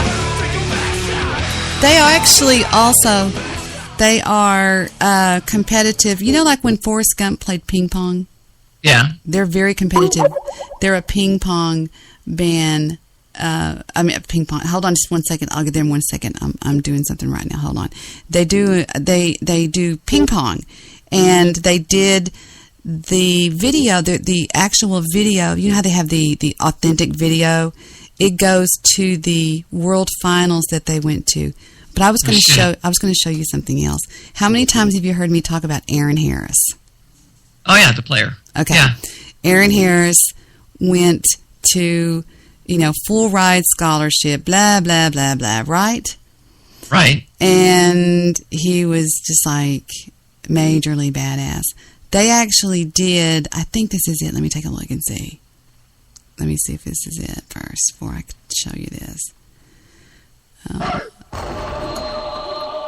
Oh, that's one of them, but that's not it. He played defense, and you know what I'm saying? They actually did they did, somebody, I don't know who did, but somebody did a video dedicated to Aaron Harris. Every time he hits somebody, it would it would go boom, here comes the boom. And I think it was called Longhorns Defense, and I want to say it was like 2005, and I think it was Aaron Harris, and it went to boom. I'll see if I can find it that way. Let me see. Was it this song that we just heard, or no? Is it different track? No, it was this song that we just heard. Let me see. I don't think this is it. It's real hard to find. But really quickly on this band, they're out of San Francisco, San Diego, California. Alternative metal, Christian metal, from 92 to present. So these guys have actually done really well. I knew of the name, but I probably heard their music and just didn't know that they were a Christian metal band. Yeah, isn't that wild? I have no idea when you listen to it. You have no idea that they're actually sending a good message. So I guarantee you that a lot of people didn't know that. No clue. I bet you a lot of people did not know that that's actually a Christian band. I think this might be it. I'm trying to find it, damn it. Because it's really cool. I found it one time. It's really hard to play. It's really hard to play. I'm reading and trying to read and think think and read. I can't find it. I don't know where it is. Damn it. I'll look one more time. I got some more things to go over again on Skype. Hang on just a second. Texas Longhorn Defensive Backs 2005. Is this it?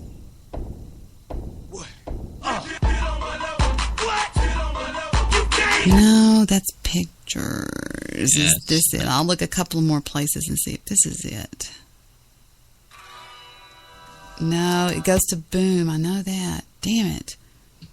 Well, that's too bad. If I find it, I'll show it to you. But it's really cool. But they only show Aaron Harris, I think. So, no, they don't. It's called Texas. Hold on, I'm going to look one more time. Texas Longhorns Defense. And I think it's like 2005. That's when he went to the Rose Bowl. Yeah, I know nothing about it. I wish I could help. Oh, no, I'm not asking you to help. I'm just seeing if... No, but I like to. I like to try to figure it out with you. I wonder if this is it. No, I don't think so. No, that's not it. I'll try one more. There was two more. I looked at three. Let's see if this is it. While you're doing that, I just want to say that there's a black member to this band, a white member to this band, and two Hispanic guys. Oh, there are? I thought they were all from... Black, white, and two Hispanics. Which is very diverse, and which makes the music just kick ass. Great sound. That's too bad I can't find that. That is really hard to find, though, because I tried to find it one time, and we just never, ever found it. And we ran across it. You'll stumble across it, you know that. Yeah. I should say I know you. It would take me forever to find it, because I remember one time it took me forever to find it. And I couldn't find it. But anyway. POD stands for, wow, payable on death. Wow. No, paid on death. It says payable on death. Oh, I thought it was paid. Okay. Wow, that's pretty cool. Pretty cool band. I actually am going to listen to some of their stuff now. In the 7 years that Mac Brown's been the head coach at Texas, he's always had to deal with the pressure of competing for national championships. Touchdown! Unbelievable! Would y'all like for me to have Aaron Harris on the show? Hell yeah. I can call him right now if you want me to. Times 10. He's a good friend of mine. Yeah. He's like one of my children practically. I'm just looking at these old videos. He got a I'd love to talk to him. I have so many football questions for him. He had a 4-year ride to the University of Texas. He won the Heisman Trophy that year. He did this, he did that. And he always remembers me going, "Don't hurt him, Hammer," because we called him Hammer. Yeah, definitely. If we could schedule to have him on, that would be fantastic. I would love it to be a show that I'm on because... Oh, it would just be a time I just call him. I mean, I've got his cell phone right here. Yeah, but I would like to pre-look at some of his stuff and get some questions for him because I know how much you talk about him and his fame, his rise to fame. So, and I have a question unrelated to you. What? Do you want to hit it and stand or no? Hold on just one second. Now I'm out of my mind. You know me. I'm the most determined bitch in the world, which is... I knew you were going to keep going. Aaron. There's no question. No, that's why I've made it where I am today, because I don't quit. I mean, I don't take no for an answer, and I don't quit. I just put in Aaron Harris, Texas Longhorns. God damn it. I'm going to start looking on this side. Oh, it's impossible. I can't find it. It's just the coolest damn video. So it's Aaron Harris, and there's music in the backdrop, and it's POD. Boom. Is it on YouTube? Is that where you're looking? Or are you looking on Nope. Yep. It's on YouTube. Okay, cool. Aaron Harris cracks OU's return man. It's a 4-second video. Let me see what this one looks like, just because I'm... shizzle bots. Yes. Don't hurt them, Hammer. Woo. You got it? No. I was just... Oh, here's Texas when they massacred him in that year, and he was just cray-cray. Here he is. I'll show you what he looks like when he's hitting. One of these Oklahoma little putzes got through the line, and Aaron was like, "Good morning. Now I'm going to hit you." And he went, bam! He was... That's a bad way to wake up. He was a defensive back, and he was very mean and very tough. Here he comes.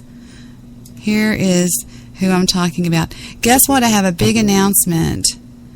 Zone cars following a drunk driver. Hold on just a second. Before my brother's shift answered, there were zone cars followed a drunk driver of speed. My brother was heading towards him. When the driver turned into my brother's SUV, the guy didn't have a scratch, but my brother's got him in custody immediately. I don't know what I can be seeing. My brother was ending his shift, and his hurts were after the chased him. I just put the terrible pictures. Is he okay? What? Are you kidding? What's going on? There, that's Aaron Harris. I'm looking at him right now. I got some... Yeah, check on that while I go do Skype for a second. Damn.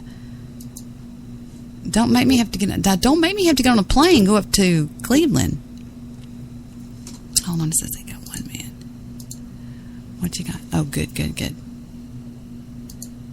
Cash or Christ. Lord, give me a sign. Does he have a song? Did you put Aaron Harris a song? Who? From Kentucky. Aaron Harris. Highlights. Penn State. Yeah, he used to kill Penn State. He played for the University of Texas. Trying to find this guy. What's the name of the song you said that they made the video with? Was it Boom? Boom. Boom? Okay. Here comes the boom. Here comes the boys from the South. Get it? The boys from the University of Texas down south. Yeah. And every time it goes boom, Aaron Harris he was just deadly. It was just like boom. He would come out of nowhere, Steve. They would be like going 338, they'd hike the ball, and I mean out of nowhere, just pow, man, he would get that quarterback. It's like, ugh. I'd be going, he's a beast. I'm looking at some of his stuff right now on the other computer. Yeah, I mean, this kid, I would sit and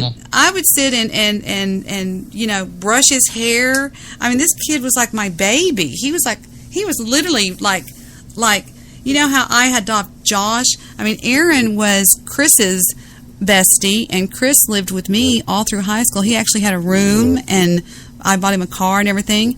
And so Aaron was Aaron protected Chris, because Chris was the only quarterback and it was a huge league that he was in high school. It was like 5-4A or something like that, or 4-5A. And Aaron protected Chris, and so they were real tight together. They hung out together, no drugs or anything like that. And but he was real fast. If Victor was in here, he could talk about him more. Victor knows more about he looks like a beast. Yeah, he's really, and he just had a baby girl that he's wanting me to meet. He married his college sweetheart, and she says, "Oh, Deb, I already love you, and I haven't even met you on Facebook because she's heard so much about me and stuff." He was in the Fiesta Bowl in '97, Texas versus Penn State. No. That's too young for him. I mean, that's too old for him. Now, he got out of school in 2002, so he would be starting in the fall of 2002. No, he was in junior high in 97. But he would be in 2002, 2003, 2004, and 2005 was his big year, his senior year, when he was cracking a lot of heads, and he went to the Rose Bowl, and he was up for I think he won the Heisman. He did everything. Damn, that's a big fucking deal, winning the Heisman. It doesn't get any bigger than that. And his best friend was Cedric, somebody from the University of Texas. Cedric, the quarterback. Benson? There. Yes. That's all we heard about. And he came over to my house all the time. And, man, this one guy came over. No. That was with Jamarcus. Jamarcus plays. He's another one. He was one of Heather's best friends that hung out all the time. He went on to play for the Chicago Bears. Jamarcus Webb, if you look him up, is 6'6", about 350 solid muscle. He brought over to Heather's Christmas party 2 years ago a guy I have never seen a human being that big in my life, Steve. He's a truck. I am not joking either. And he just talked like just like you. "Hi, are you Aunt Deb?" And I'd be going, I said, "Son, how big are you?" And he goes, "Ma'am, I'm 6'6" and 420. He was a defensive back or something like that, you know? And he was just like this monster. I remember when he was on the Bears. I do remember that. Check this out. I made a dip that night for that party, and that big guy picked up the bowl and ate the whole dip and came in there like a little angel. And he goes, "Aunt Deb, do you have some more of this dip?" I made it all gone. Yes, he ate the whole thing. And I said, "Well, sure." And I got out all the ingredients and I made another batch of it. And he goes, "This is the best thing I've ever made." And it's one of my recipes that I should do on my recipe show. What you do, guys, you get a can of bean dip. All right?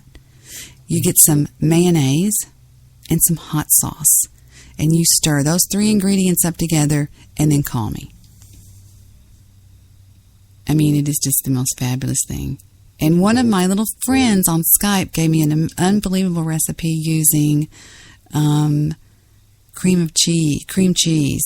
If you take simple cream cheese and put it in a bowl and throw a bunch of hot sauce on it and stir it up, that's unbelievable. Cream cheese and hot sauce. Hell yeah.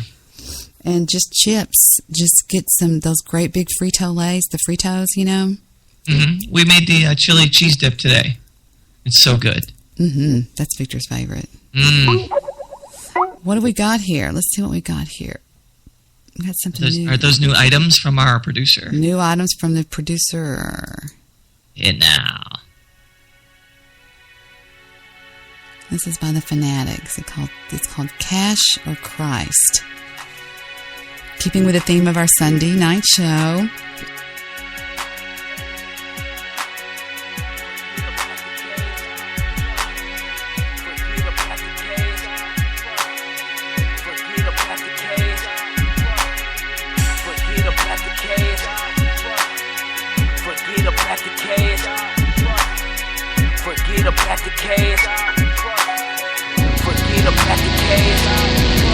Daily song with the cheddar flow, dog. I gotta let them know a lot of reasons we should be seeking Jesus instead of more material things, the jewelry of fame. I speak of the cane, but most ain't feeling me, man. They would rather let they. I just want to say, I know that this is technically a talk show, but it's Sunday night, guys. I'm exhausted. You're exhausted. We're all exhausted. Just put your headphones on, kick back, put your feet up, get a magazine, get your remote control and play some video games and just listen to some of the tunes and us jib-jab back and forth. Just chill, all right? It's all good.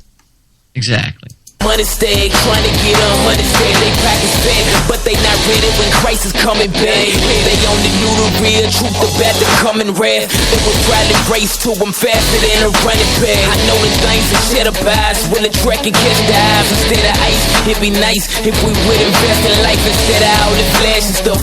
Trying to get our status up. His I like the shit out of this. We don't sick them down. We had a love because it's 50K in the world. In the end, lose your soul is foolish, bro. There's a love and savior. What I do with these songs is I really zone in on that guy that's rapping, and I really try to see if I can feel, if he's making me feel what he's trying to make me feel, and if I can feel it. And that's what I like about this. Listen to the sincerity in this guy's voice. He's lived what he's rapping. Truly no, I know you're seeking satisfaction, you can't find it though. Trying to dance for the cash and designer clothes. Get up at the cash, get up at the clothes, get up at the stage, get up at the dough, get up at the car, get up at the rails, get up at the stars, get up at the beans, get up at the big crib, trying to get rich, the big 6-4, minute dough, we trying to sit crib, sit the cash and shine, it's up and pass away, and you can't take it rich until you have the days. Got money, got whips, got ice, still broke, homeboy, no Christ. Got a debt to pay, some real heavy wages, and the payment for a sin is pretty outrageous. I seen him park the car, suicide doors, without Christ he walking through a suicide door. The dollar bill saying God we trust. It's funny cause money is the only God he trusts. Come on, she say that she a Christian but I can't tell. She ain't depending on God, she depend on men. Count them, 1 stack, 2 stack, 3 stack, 4 stack. They spent their whole life stacking up, and when they die, not a dime's gon' go. Now they physically rich, but they spiritually poor, and they probably never heard of 1 Corinthians chapter 4, cause they said they can't imagine God's people being poor. I'm a F-A-N-A-T-I-C fanatic. I rep Christ till I D-I-E fanatic. I'm not extreme, I'm redeemed with faith. I serve a God who's extremely great. I'm a fanatic. I'm a F-A-N-A-T-I-C fanatic. I rep Christ till I D-I-E fanatic. I'm not extreme, I'm redeemed. I'm redeemed, I'm redeemed, I'm redeemed, I'm redeemed, I'm redeemed. I'm a F-A-N-A-T-I-C fanatic. I rep Christ till I D-I-E fanatic. I'm not extreme, I'm redeemed with faith. I serve a God who's extremely great. I'm a fanatic.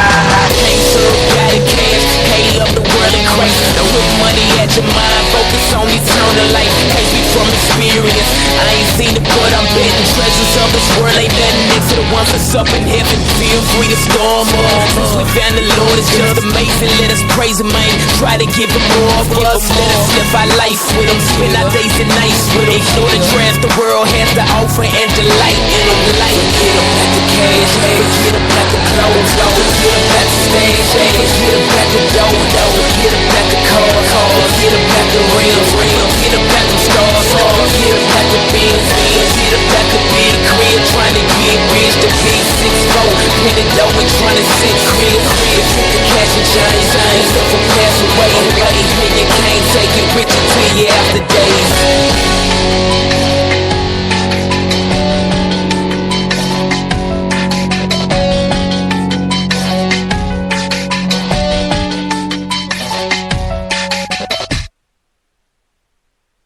I hope Dexter's doing good. I'm. That's all I can think about, really, is what's going on with that. Yeah, I read that too. And I was like, wow. Yeah, keep us informed, buddy. I mean, I don't know. Was his brother involved in an accident? That's what I got from it. Yeah. That happened to my brother when he was a Dallas police officer. He just pulled over on Central Expressway in a driving rainstorm, and he looked in his rearview mirror and was like, "Aah!" Lady knocked him in the rear end going 65 miles an hour. Shit. And he wasn't in his car. He jumped in the car. I mean, he was like, God damn, she's not going to stop. And he jumped in the car and just kaboom. Slammed into him. Damn. Yeah, and he was one of those people. I was sorry. I was going to have him going West Side after that song quit, but I didn't make it. I was too busy reading it and getting into it. I was really into that song. That was really good. I like that a lot. As a matter of fact, I bookmarked that. I like that a lot. Yeah, he just said in the chat that he's going with his mom to make sure everything's all right. I saw that. Aaron Harris did not get busted for drugs. John, that's probably Monkey Shoes or Ralph. Well, Ralph's just one of the trolls. They're always out there listening. Shouts out to the trolls. And he was in I Did the Bond. I know the whole story. He was in Austin, got pulled over. He was in the back seat, and one of his fellow players had borrowed the car that they were in. They were going from one party to another party, and there was marijuana in the car. There was, I think, there was like a blunt in the ashtray, and then when they dug around, they found a small baggie in one of the something or other. Put the handcuffs on them, took them down, and it was like his bond was waiting on him when he got there. It was really funny, and the case got dismissed. They practically apologized to him, said it's no big deal. They knew that they were Texas players when they took him down. So no, he doesn't do drugs. Shut the fuck up. But that was a good try. I got to give you that. That was a good try. It looked good. It really did if you think about it. It looked good in the chat room. Aaron Harris has been busted for drugs. No, but that was a good try. Next. So next. Getting back to my dad used to go, what did the barbers say, Debbie? Next. It was, what was I going to say? We were talking about, what were we talking about? We were rapping for Jesus. No, we were talking.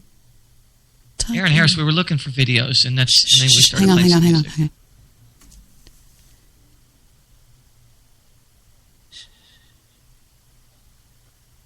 Oh. Tickle fight with Uncle Stephen. I was thinking they're either fight. The reason I say tickle fight is those two Marines that talk about Texas, you know. They go, everything's better in Texas, you know, and he goes, yeah, the concrete dries faster and the, you know, that. I love that clip. Well, at the very end, he goes, tickle fight, and it's just really funny. I never heard that part. Really? I never played that part. Now, we have a very heartfelt song that's being given to us by Lester. Oh, you know what? That's exactly what we need, Debbie. It's exactly what the show needs right now. It needs one of those smooth, beautiful tunes that only Lester knows how to put out. He does send over some good stuff, I'll tell you that. He's a classy cat. That's all I'm saying. If I make one click, we're there. Do I click? Well, first of all, we know where it's coming from, so we know it's going to be all right. Full of love and sweetness, and I think it's going to transcend us to a better place right now. That's all I'm saying. Let's click this. Click.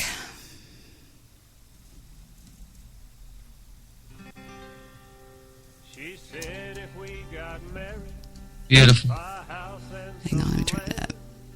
Pick out our circles of trust, those matching wedding bands. Ah, Debbie. Lester, this is so sweet. And I treat you oh so nice. We'll be rolling in the hay.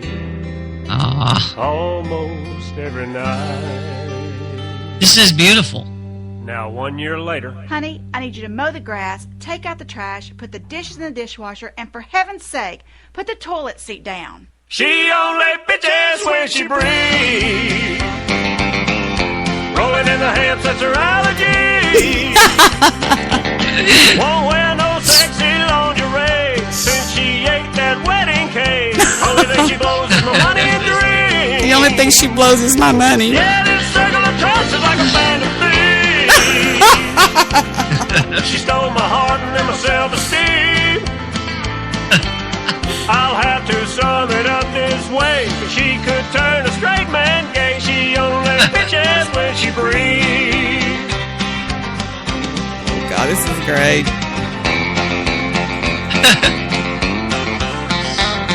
Fufu's up dancing. You know, I thought for once we might have had one. It started out that way, don't they all?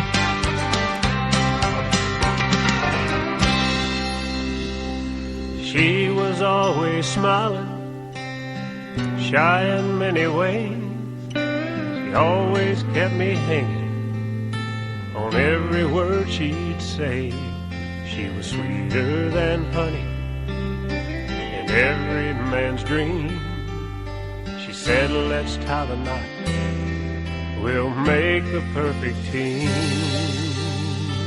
He said, yeah, right. Now 1 year later, I work all day just like you do. Why don't you wash your own clothes and buy some new underwear because these won't come clean? And by the way, not tonight. I have a headache. She only bitches when she breathes. Hey, you can't marry sheep. That's her allergy. That's true, Deb. Won't wear no sexy lingerie since she ate that wedding cake. Only thing she blows is my money and dreams. Yeah, this circle of trust is like a band of thieves. She stole my heart and then my self-esteem. I'll have to sum it up this way. She could turn a straight man gay. She only bitches when she breathes. Yeah, she only bitches when she breathes.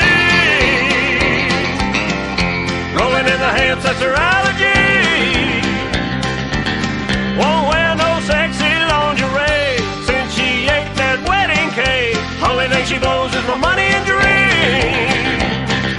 Yeah, this circle of trust is like a band of thieves. She stole my heart and then my self-esteem. I'll have to sum it up this way. She could turn a straight man gay. She only bitches when she breathes. Well, that's not bad. It could be worse. It could be a lot worse. She could turn a straight man gay. She only bitches when she breathes. From that unknown character out there in the great beyond, Lester Bartholomew Jones. More love songs. You know, he is our love palette. I mean, he just brings it to us. Lester understands love. That's one thing about Lester I've always admired. He understands the meaning of love, and He feels it, Debbie. He just feels it. It comes to him very naturally. He's had a very successful relationships over and over and over again. I think he's had up to 20-some-odd marriages, and every one of them have been full of love, full of just joy, everything. He knows. And that's what it takes to come out with stuff like that. He knows women. He knows how to treat them. And I think right now he's actually in hiding where he lives. He said, fuck it, I'm going to fish. Yeah. I think he might have a pole in his... Well, that didn't sound good. What? I was going to say he might have a pole in his hand right now doing that. But that didn't sound right. And I had to stop myself. But then you made me... I never mind. No, well, I think you're right. I think he's fishing and just saying, forget all this shit. That reminds I'm going to fish. That reminds me, Mark Chestnut did a song called It's Too Cold at Home. Take a listen to what Mark Chestnut says. He reminds me of Lester in a way, and his attitude on love and relationships and marriage and all that good stuff. Take a listen. Sports. Last night in Oakland, Nolan Ryan pitched the 6th no-hitter of his career. Boy, oh boy, Nolan's hot, isn't he? Talk about hot. It's hot everywhere here in Southeast Texas.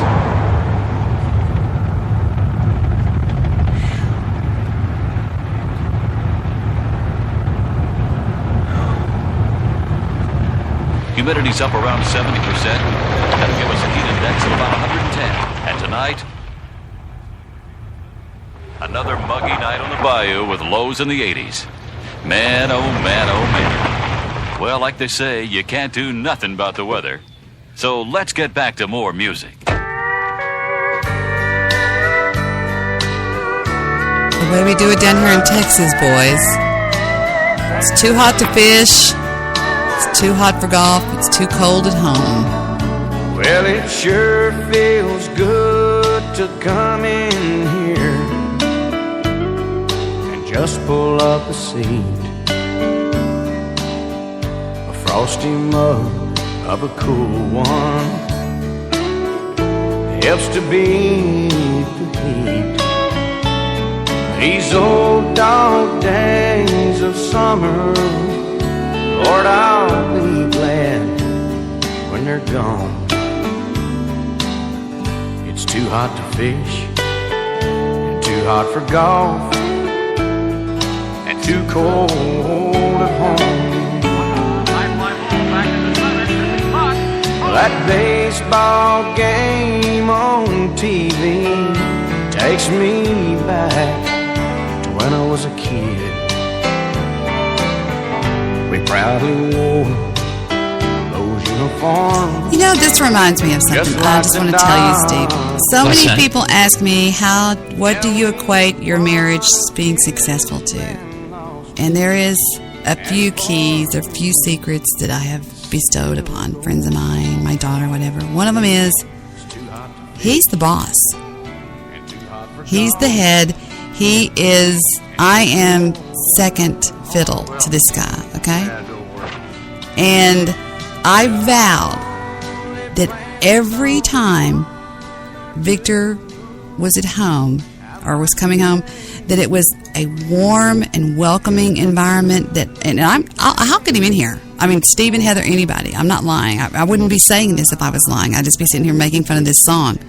But it was like, if he wanted to go play golf, I never said, what do you mean you're going to go play golf? You know, it was never, I still to this day, it's like, he's number one.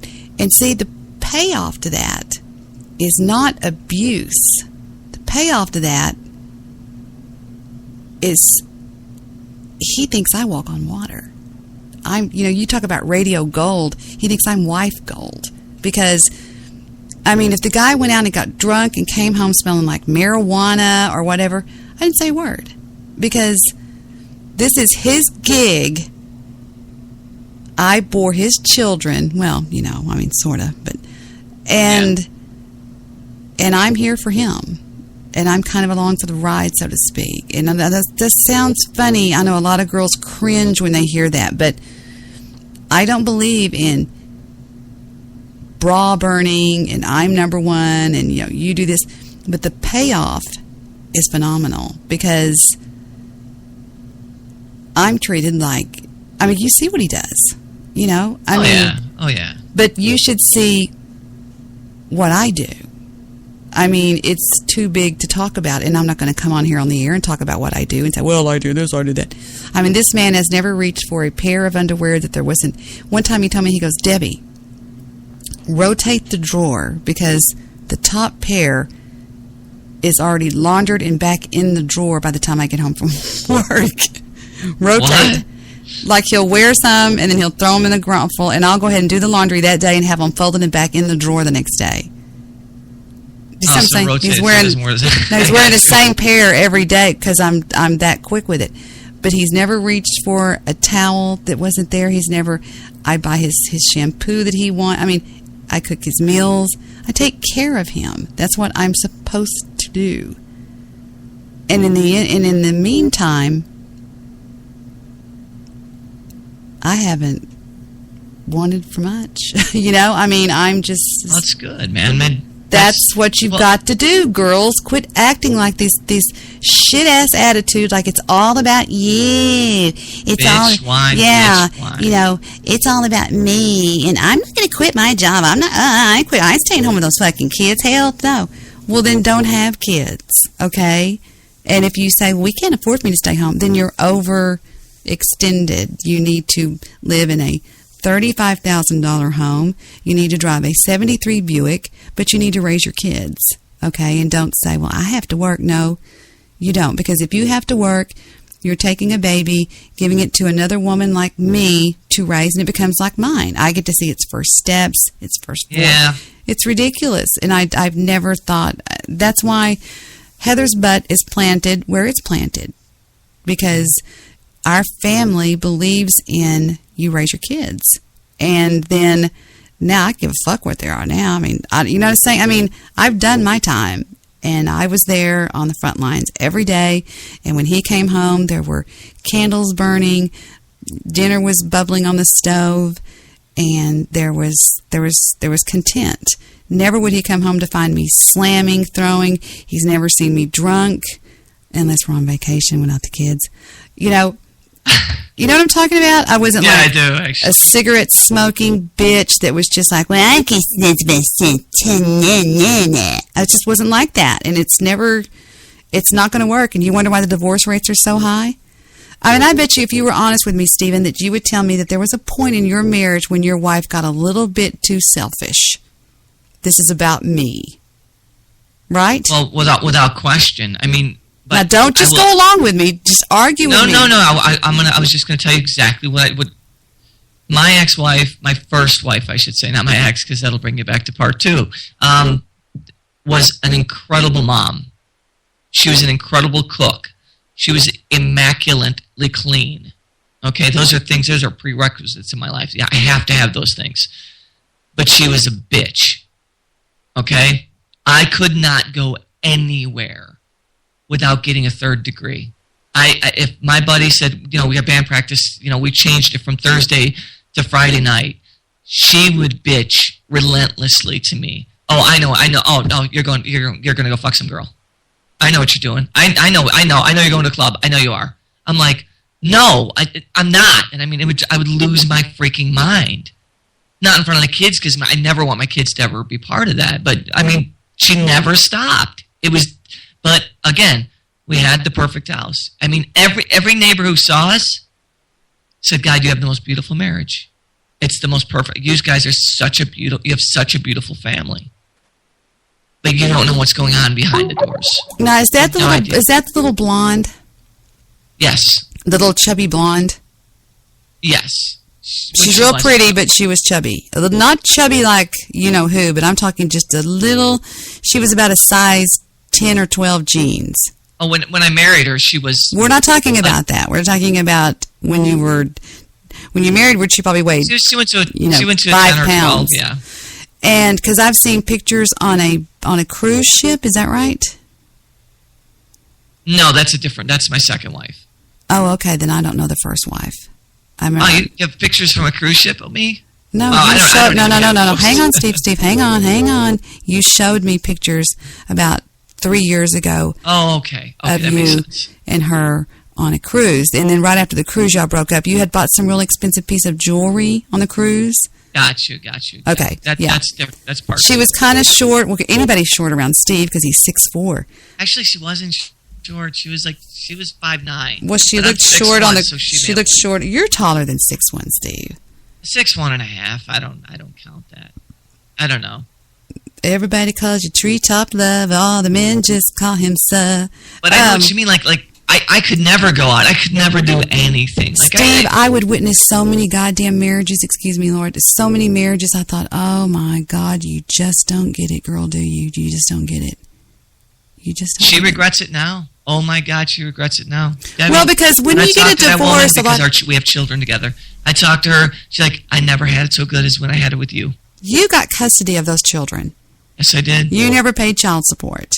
I didn't. I've seen she had them, and things were okay. I've seen the paperwork. I know what we're talking about. So those right. Then I got custody, those idiots out there, those out there that are going, Steve Rush didn't pay child support. He was a deadbeat. He had the goddamn kids, you idiots. Anyway, when you have custody, it's kind of ridiculous to pay her for something that she doesn't have possession of. Well, the bottom line I'm trying to get to here is I hang out with a lot of people that are married couples, and I would go over to see somebody, say for example, just whatever. The house would be a wreck. Oh, really? No, listen to me. A wreck. I'm talking a stack of laundry that was up to my waist that needed to be folded. And they would be in there just going through bills and just planning shopping trips, bitching about, and just overweight, no makeup on, hair disheveled, clothes are all not matching, they've got a fat roll sticking out. And I'm sorry, I'm just like, I bet you he loves you, boy. I bet you he loves the shit out of you. Dogs running around the house, pissing all over the carpet everywhere. This man bought this house. She didn't. I mean, he went out and busted his ass. Let's have mine. Nah, nah, nah. I just can't. I mean, it's easy for me to see how so many marriages don't work because women, you know, cars change, computers change, people don't change. You're right. We're the same people that they were a long time ago. Absolutely. I mean, unless you count the bumper crop of assholes that have come up over the last 5 years of these things they're calling young adults. I don't know what the hell these things are. Not mine, but things I have come across in whatever. But anyway, you know, people don't change. People still have the same values. A man wants a goddamn woman at home cooking and taking care of him. That's what you're here for. Debbie, do you know that I absolutely could not be on this show right now with you if I was married to her? Read the manual. It says a helpmate. God, women make me so mad. Oh, I just get so. I went to many times. I'm going to show, in case there's somebody out there listening that knows me, Sue and Mike. Okay, we would go out with them all the time. All the time. Great guy, big teddy bear, 6'2", blonde-headed, big teethy grin, blue eyes, and she was 5'3", size 2, and she was a bitch. And I mean, she had jewelry all on all her fingers, and she would spray perfume everywhere. She had a housekeeper. Her kids couldn't stand her, and she would be like, we went to a bar one night. She left her bag in there, and it was like a little Gucci bag or something, and she said, well, go back in there and get it. Dumb son of a bitch. I hate when he gets fucking drunk. I mean, she would cuss him up and we would sit there and go, God, Mike, man. He goes, it's all right, it's all right, it's all right. And I'd be like going, damn. And one day, we go to this concert. It was George Thorogood was opening up for ZZ Top. Swear to God, it's a true story. We're walking down the, what do you call it? Not the tarmac, but, you know, inside the stadium, you know. And I said, Victor, look, it's Mike. I go, Mike. He goes, Vic, Debbie. He comes running over there, and we're just like, dude. He fucking left her. Yes. I was like, yes. I was like, oh, she was horrible. She did, one time, Victor, Mike, my brother,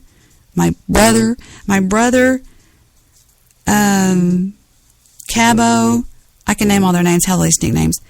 About 8 or 10 guys go down to Houston for a softball tournament. Oh, yeah. And I, of course, said, you know, be good, keep a helmet on that soldier, make me proud, you know, whatever, just be. Yeah, I was just a cool wife, okay? I said, y'all be cool. She called me, have you heard from him? I said, do what? Who is this? No, what do you mean have I heard from them? They're not answering the hotel room. I said, well, they're probably out getting drunk or some shit like that. Well, and she would just hang up. She called the hotel and said, 911 emergency. His child is in the emergency room dying. Oh, she's twisted. You have no idea what this woman could do. Just because he was out. I said, he's out in a bar. Big deal. Well, we don't do that. Maybe you and Vic. I said, what do you mean do that? He's in a bar drinking beer with a bunch of guys. Who gives a shit what he's doing? Maybe he's in a tit bar. Who cares? Exactly. I mean, darling, this is the way I look at it, Sue. What he does is on him, not on me. I'm not going to corral Vic. As a matter of fact, I'm going to make Vic go because he's going to do what he's going to do despite anything I say, I do. All I can do is kiss him, love him, wave goodbye, tell him I'll see him when he gets home, and party with my kids. She was over. I said, come over to the house. She packs up the kids. They were the same ages as mine. Comes over at 4 o'clock in the morning. I get them bed down. She's frantic. She's frantic. Really? She's frantic. Okay? About what? She couldn't get a hold of them. I wouldn't call. To this day, I won't call Vic unless something's on fire or somebody's bleeding. You said that. Now, Debbie said this years ago. I won't. People never call him. You're not supposed to. He's a man. He'll come home when he'll leave him alone. He'll come home wagging his tail behind. He'll come home when he's ready to come home. Okay? God damn it. And here's the thing about it. I told her that night, I said, there's something wrong with you. Okay? She called the hotel and she said that he was in the hospital dying, all this stuff. He gets the message downstairs when they come staggering in. He holds his hand up to Vic. He goes, pitch me the keys. Victor pitches him the keys to my Expedition. He gets in it and goes 120 miles an hour up Interstate 45 to get to Dallas as fast as he can. Shit. When he gets there and finds out it was all bullshit and they have World War III, and he calls me and I said, I've never said this before in my life, but I said, there's no rehabilitating this situation. And, then he did what he had to do, I guess, and we kind of just left him alone because that was the Waterloo. I mean, it was horrible. I could tell you stories. We'd be playing games, like board games across. She'd pick up her cards and throw them and say, you dumb son of a bitch. He's so goddamn stupid, she'd say. That's what you get when you marry somebody. Motherfucker. Oh, I hate people that are like that. Oh, and she was real pretty and she's a beautiful girl, but just... She knew it. She used it. I don't know. She was daddy's little girl, and she was just spoiled, and she said, I bust my ass, she says, 24 hours a day with these kids, everything with these kids, and he's not going to go out and have funsy-wunsy like that unless I'm with him. Just shit like that, man. So she used her kids as an excuse. Those poor kids. Let me tell you something. Her daughter was possibly the #1 tennis player in the state of Texas when she graduated from high school. She had a 4-year ride anywhere. What? Okay. She had a 4-year ride to any university, including Ivy League. Guess where she chose to go? Where'd she go? Green Bay, Wisconsin. Really? Why do you think? Mom, get away from that psycho bitch. Yes. Oh, man. Yeah. I mean... Some parents are so bad. Oh. And anytime anything would go wrong, she would go, Kristen! And I would think, God, that poor little girl. Yeah, because you know that kind of attitude she gave her husband certainly went to the kids, too. It was unbelievable. I went over there one time in the middle of the day. The kids were at school, and I thought I'm just going to go over there. She had destroyed that house. She threw an ashtray at him that weighed about 5 pounds. I don't know why I'm telling y'all all this.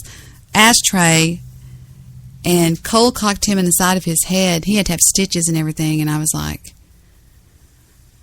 man. Yeah, no. That's okay. That's my ex is a saint compared to that. Now that's... But I was going to say, I did say this, but I'm going to repeat it because I don't know if you heard me. My ex-wife, if I were doing this Skype call, if I was doing a podcast with you, she would be lividly jealous.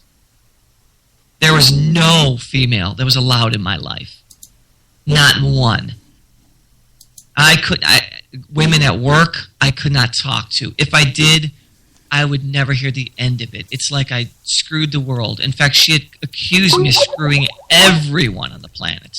If we were in a store, if I was watching TV and, we were a shorts commercial or some shit came on, I would hear about it if I looked too hard. You know what I mean? Yeah, that's if I got enjoyed. That's sick behavior. That's a sickness. And I'll tell you something. The way I look at it is, and I wish I could find that damn thing. It's on my other computer. You remember that writing I did when I won Answer of the Year on that answer site that I did? And it was about jealousy. And I talked about my father. It's on my other computer. I'd like to find that sometime and show y'all that. I answered a question in a chat, in a forum, one of the big ones. I think it was like Answerology or some of those things. And this girl said, I don't know what to do because I just don't trust my boyfriend. I just don't trust him. And I go into this long story about how trust has nothing to do with the other person. It's all from within. And it will burn inside you until you let go. And my father, I was snow skiing in the year 2004, it's a true story, with my sister-in-law, who's also Debi Montoya. I mean, same thing. And we were up on Peak 9 in what's it called? Breckenridge, Colorado. Peak 9. There's Peak 7, Peak 8, and Peak 9. We're on Peak 9. And on Peak 9, you don't ski at the bottom. You go up the gondola, and then there's a flat up there that you ski. And it's about, however many thousand miles up, feet up. And I'd never skied before. And she got it just like that. And for some reason, I just could not grasp it. And right. I pulled my cell phone. I started to cry because they said, we're going to go up on the quad chairs, Debbie. And she was like, come on! And she was being like this really major bitch to me. And I was like, I just go on. And I sat there on that mountain and cried. Now, Victor was gone to the Black Diamonds with his brothers because, Victor, you can give him anything, and he's all of a sudden just, he can do it. He was skiing like a madman. And there I sat with my babies down at the bottom of the hill in mogul mites, and here was Debbie on this cold mountain. And I reached into my little bag, and I pulled out my cell phone, and I called my father, and he answered. And I said, Dad, something's wrong. I was scared, Steve. I was scared. I was scared to death. I could not do it. I was scared to death. And he said for his secretary, he said, close my door. And I was like, oh shit. He leaned back in his chair and he said, Deb, when I was in officer training, he said one day my father was scared to death of flying. I mean, to the point it was almost like a sickness. And he said that one of his training officers came over and said, don't eat a big breakfast, boys. Tomorrow we're going to go over some drop maneuvers in the helicopters. And Dad went. He said he considered going AWOL. He said, I couldn't do it. He said when he looked out there and saw those choppers, he thought, I can't do it. And he said it was that moment he decided to let go. To let go of it. And he said, today's just as good a day to die as any day there is. And you just have to let go that non-trusting. And he said he went up, and it was just great. Yeah. And I looked up, I went down to the cafe, and I had, like a cappuccino or whatever. And I looked up, and here they all came, the group that I was with. They had bought us private lessons, whatever you want to call it, group lessons. And they were like, are you okay? And I said, yeah, I think I just had too much. I think the climate got to me. You can get what's called climate sickness. Sure. And we were to the point that I had learned how to, get off the lift and everything, which is a thing on its own. And when you get off that lift, you make that turn, that left-hand turn, and then you just look down that mountain. And I talked to my dad, and I go into great detail about it. I took a deep breath, and I said, let's go. I'm ready now. She goes, good, come on, girl. I got on that quad chair, and when I got off that lift, I turned left, and I said, fuck it, I'm going to die, motherfucker. Let's go. Let's do this shit. In my mind, I said that. I was going, let's do it. Fuck it. Kill me, mountain. Come on. And I took off, and I was going, lift the left, lift the right, lift the left, lift the right. And before I knew it, I was at the bottom of that hill and couldn't wait to go back up again. And it was just letting go. And it's like, when it comes to trusting somebody, you just have to let go and just say, fuck it. Whatever you do, you're going to do no matter what I say. There's nothing I can say. There's nothing I can do. I can't threaten you to not do it. And just let go and let people be people. And don't squeeze the lifeblood out of people. And that goes for men, too. I know men that are like that, too. Oh, definitely. And two-way street, yeah. And that got nominated for Answer of the Year, and it won Answer of the Year. That's pretty damn good. That's an awesome story. And I have no idea why I even said that. I was just listening to her voice. She's like, I just don't trust my life. I don't know what. And I said, baby, you just got to let go. And I knew that telling her some boyfriend, girlfriend bullshit wasn't going to work. So it was the way I put it. I just for some reason remembered that day on that mountain, and I thought that to me tied in with trusting and not, I just had to trust and let go, and that has the same. Do you think? I'm sorry, I didn't mean to interrupt. Do you think that was part of her issue? Her biggest issue was not trusting him, or just control? When you don't, she controlled. Exactly. I did not have control of that mountain. I could not control it. When I went down, when I let go and said, you just kind of go, I wasn't in control. But I had to just trust. I just had to trust it, is what I'm saying. I don't know how to describe it, and it just kind of paralleled into the trust thing, is what I'm trying to say. But when it's my belief that when you don't trust, I got to get a puff screen. Let me turn my microphone. When you don't trust somebody, and that person, let's say that person has never given you a reason to doubt. He's never come home with lipstick. He's never done this. He's never done that. But you still don't trust him. That's you.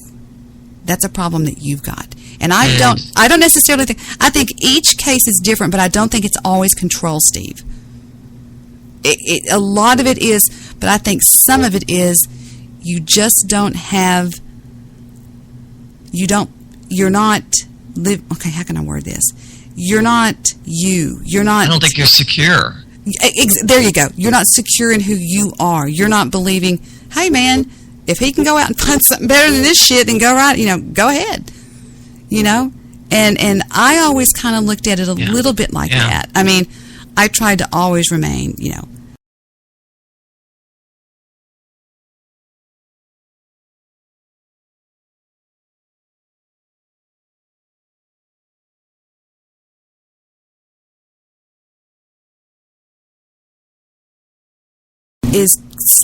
and not when you have prime rib, why would you go anywhere else? Well, okay, but even some of the best looking women can be cheated on. You know what I'm saying? I mean, even Billy Joel cheated on Christy Brinkley, right?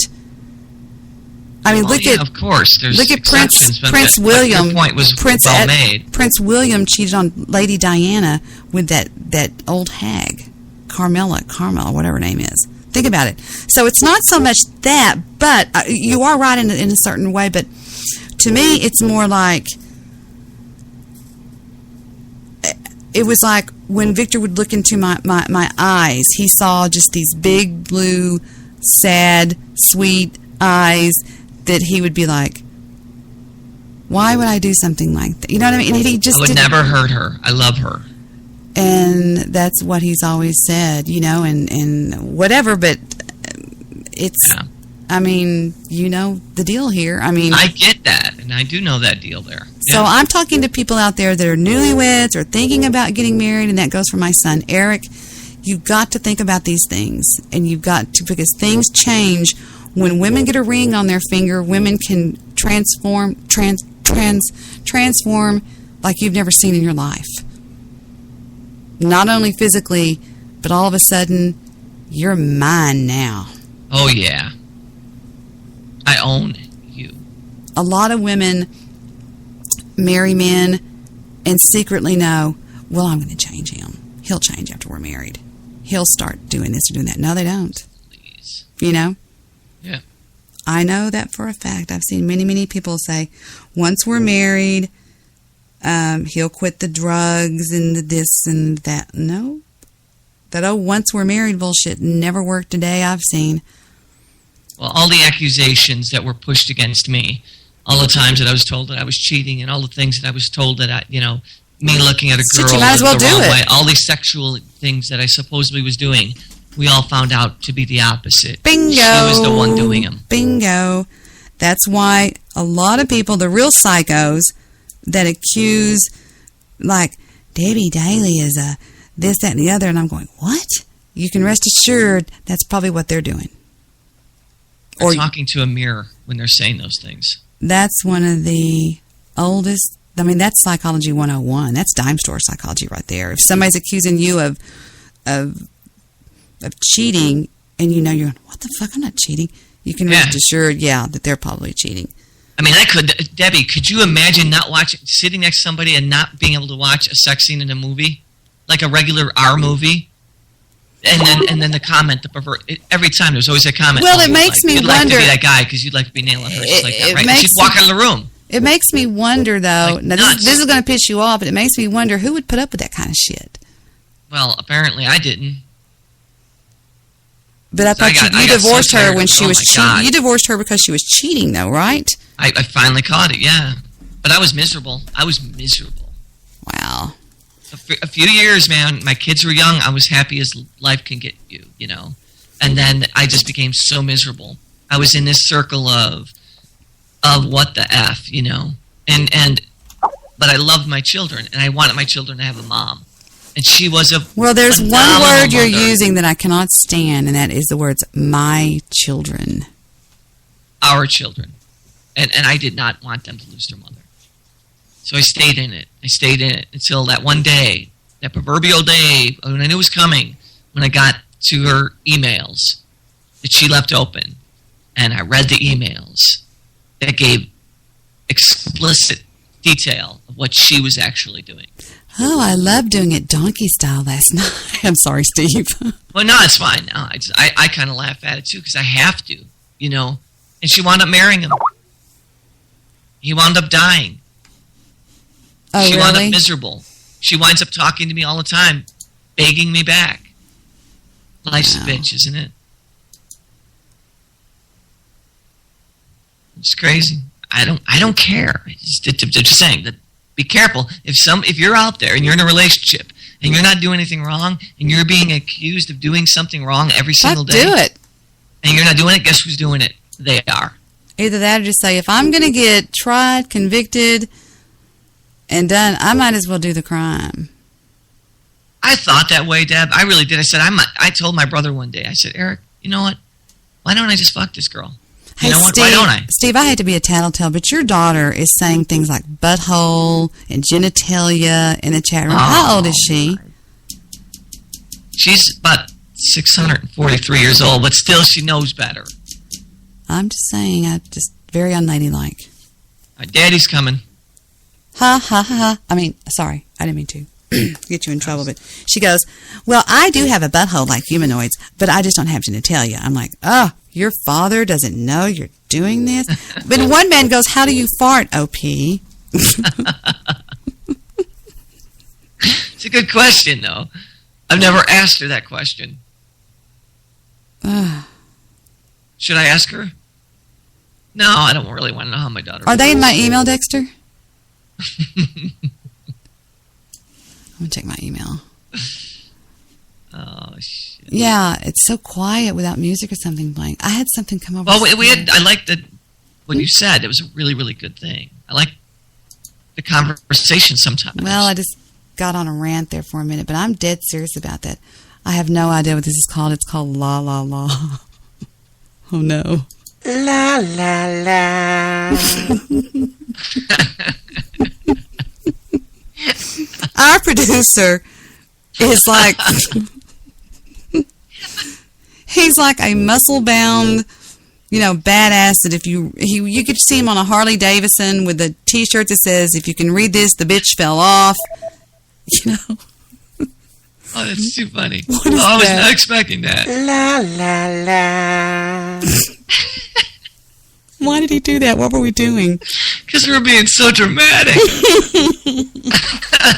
Talking about women and lives and marriage and cheating and all this other shit. La la la. Oh, God, I hate him. Ugh. If you're saying that sounded like a soap opera, well, it was. It was mine. Listen to this. Nah, Debi, this is Rembrandt. Tell Vic I'll be over next week to, as you say, paint him in the nude. Thank you. Wait for it. Salutations. He goes, salutations. Salutations.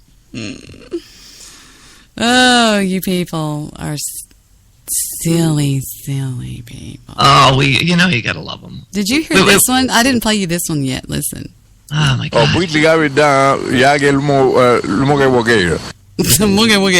have no idea. He's just called that one gibberish. Wait a minute. Hold on. Lester's on the line. What's up, Lester? What do you got? Hold on. He went out of town last weekend. Do what? What? You know, Johnny, when I was down in New Orleans, it's not Johnny, it's Debbie. Long ago, I was in this. It was kind of a restaurant, bar, and a brothel. They pretty much could get you drunk and get you laid and feed you. You know what I mean? It's one of those kind of places. And there was this guy sitting there, and I got a big kick out of him. He threw $500 down on the table, and he said, "I want a grilled cheese sandwich and the ugliest woman you got." Why would he say something like that? A grilled cheese and the ugliest? What are you talking about? I mean, what do you mean? That old gal said, "For $500, you know, you can get one of my prettiest." He said, "Nah, I'm just kind of homesick." There you go. The story of Lester's life.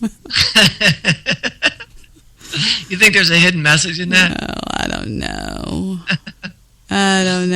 No, I miss him. You know what Victor and I figured out after the show that night? That this little charm came over? No, wait. This one right here. Do you remember on Felix the Cat when he was going, he heard, "Ba-boom," and he goes, "Impossible!" Like that, remember? Do you remember? Okay, on the cartoon, we go, "Felix the Cat, the wonderful, wonderful cat, whenever he gets in a..." Okay, that one. All right. And there was a character, Va-boom. Va-boom! Remember? Was that you? You were on the show, right? Okay. And so listen to what our producer gave me. Impossible, Debbie Daly. He sounds like Felix the Cat. Get it? Yeah, okay. So he's so quick, man. Oh, he's quick as shit. But that is radio gold when you've got somebody that can do that kind of stuff. When I was helping a guy here in the number 5 market here in Terrestrial, he would have somebody call in, and the call screener would type on this little teleprompter that would roll right over, you know. It looked like a rolling thing. It would say line 5, this, that, and the other. I would look at the question and go ahead, because it was call in about criminal law. Hi, I'm calling from Fort Worth, and I've had 4 DWIs, and I was wondering what, and I would go ahead and I would have the question, because he didn't practice law yet in Texas. He only practiced in another state, and he was sitting for the bar, but anyway, I would be shooting the answers so fast that he would go, well, according to penal code, so-and-so and so-and-so, and I just became, what do you call it? I became where he couldn't do without, I became somethingless. Obsolete. Whatever, somethingless. Yeah, something less. And the reason we lost that gig is he threw a fit one night because I was tired. I didn't want to go. We had done remotes on Saturday, remotes on Sunday, and he always kept having these remotes at these strip bars. And I'm sitting there going, I want to go home. What if the rapture comes and I'm sitting in this den of I mean, I was like, I don't know. I just don't like group public sex things. But anyway, and I didn't come in for a couple of nights.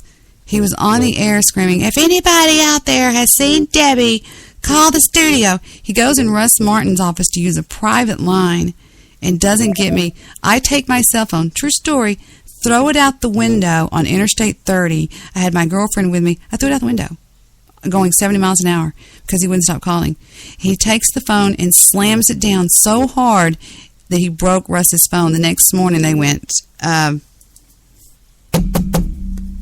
pack up your shit, you're out. Damn. So he basically lost the gig for us. And then he moves to Tulsa and calls me. He says, Debbie, I need you to do the show. I'll give you top billing, anything, whatever you want. You get me. Not you get me, but you understand. No, you actually. And I said, no. Because he got not emotionally involved, but he got too overly attached, so to speak. Clingy? Yes. Yes, or clingy. And was calling me he called me one time on Christmas Eve. He was Jewish. He called me 42 times. He didn't give a shit. He was Jewish. He didn't practice. He was just washing his car and spending his day. And I said, I'm with my goddamn family.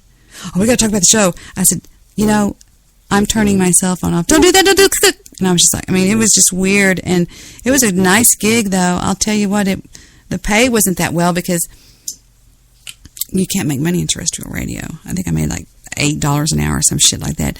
Going all the way over there to, you know, the other end of town by Texas Stadium in a little, you know, the studio was where the tower was. Why am I telling you this story? I'm tired of talking. It's a good story. Fuck. Keep going. Tonight's story night. Story night. What am I looking for here? I'm looking for something. Something came across. Let's see what we got. I hate clingy people, man. Are you clingy? I'm not clingy at all. I'm the opposite of clingy. Where are they posted? I am so not fucking clingy. Let me see. Like where. I could leave somebody in 2.3 seconds and never remember their name again. Well, that's just rude. No, I can do it though. If you've screwed me in any way, shape, or form, I could drop you like I never knew you. I'm not you. I'm talking about. Well, you pretty much dropped me too, but that's fine. Just people in my life that I will. Not my kids, not my grandkids. There's that word again. What's that? My. Oh, well, I look at them as somebody gave birth to them. I mean, does she my still? Grandkids. Does she still see them? Who's that? My ex-wife. The mother of the children. Yes. Okay. Just wondered. Did she turn out okay? Oh, okay. That's what I was waiting for. D. We have the same initials. DM.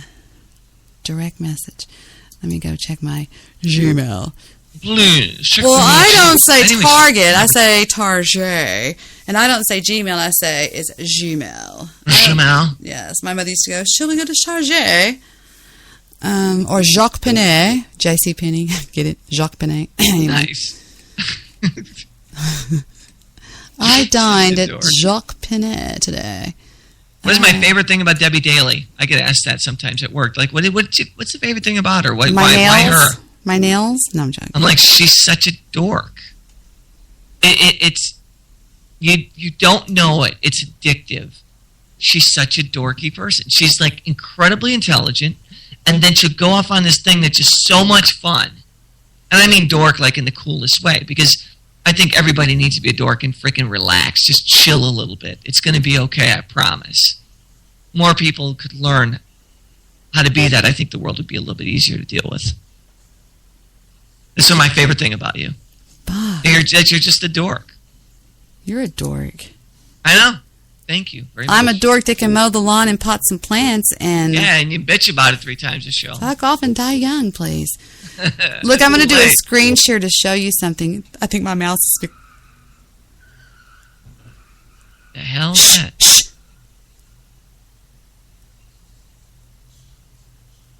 Did you hear them hit? They didn't hit, did they? Yes. Did you hear that? Please, God, let Stephen be here, please. Hold on. I'll be right back. Steve, talk. Please, God, let Stephen be here, please. We're all good. We're going to check this out. I'm sure there was somebody flying down the street showing off in a new Mustang. It's my guess it was a Mustang. Sounded like one. Didn't hear anything hit, though. Did you hear that? It sounded crazy. You guys had to have heard that. If it was somebody ripping out, I didn't hear anybody hit anything. So, here she comes. Waddling back in the room. Where am I at? And then my phone's blowing up now. Maybe somebody hit maybe that was in Chicago. No, it wasn't. Alright. Drum solo.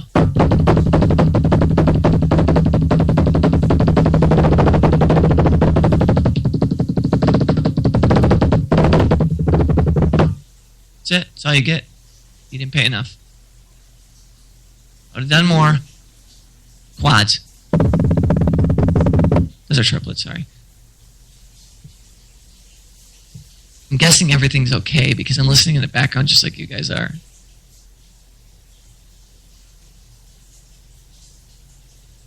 Sounds like it's raining. But the tire squeal did not sound like rain. That was on a dry surface. I'm just picking up audio noise. Just recorded noise. You guys hear water? I'm going to go to the chat room. I'm going to do what other people do. I'm going to talk to the chat room.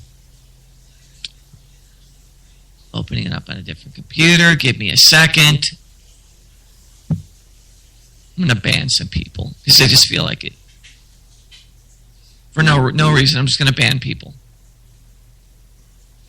Because I think that would be interesting. I've never done it. No, I'm not. I'm not capable of the banning. Oh, here she comes. That got captured on my show. You can hear it on the replay. All right, everybody's okay, so we're all good. But we did pick it up on the show. Yes. One man from Ohio stood a mighty ground. Everybody sing it.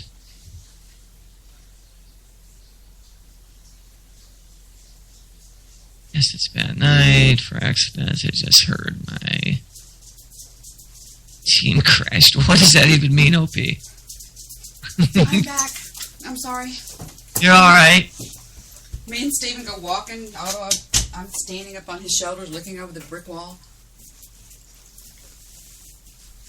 What happened? I also stopped by the kitchen and got a bite of roast. A bite of what? It wasn't 2 cars. A bite of my roast that I cooked. Sorry. It said rust. I'm like, that's OP's thing. Roast. Rust. OP. You should see Stephen. He's out there in his boxers and nothing else. Walking with me. And I've got barely on much more than that. I've got on a little pair of cheerleader shorts and a t-shirt. We're both barefoot walking down. And there were some other people walking. It looks like somebody hit something. I mean, you can see where they might have hit that light pole or something, and then they're gone. And then they took off. Because you hear squealing, you hear that? and then you hear the boom. Squeak. There's three squeals when you listen back to the audio.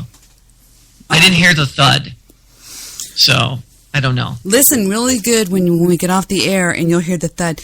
And Dexter, the second I did that, I was looking at those pictures, and I just went, it's ironic. Wow. I came over here. I clicked on your name to do a screen share to show you what he showed me. Okay, let me make sure my Skype's okay. All right, yeah, we can do it shortly. Okay, what? That's Dex. Hold on. It's in this one. Okay, blah, blah, blah, blah, blah, blah, blah, blah, blah. Now look.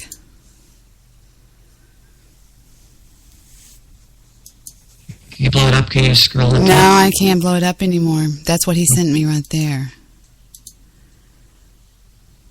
Ooh. Wow.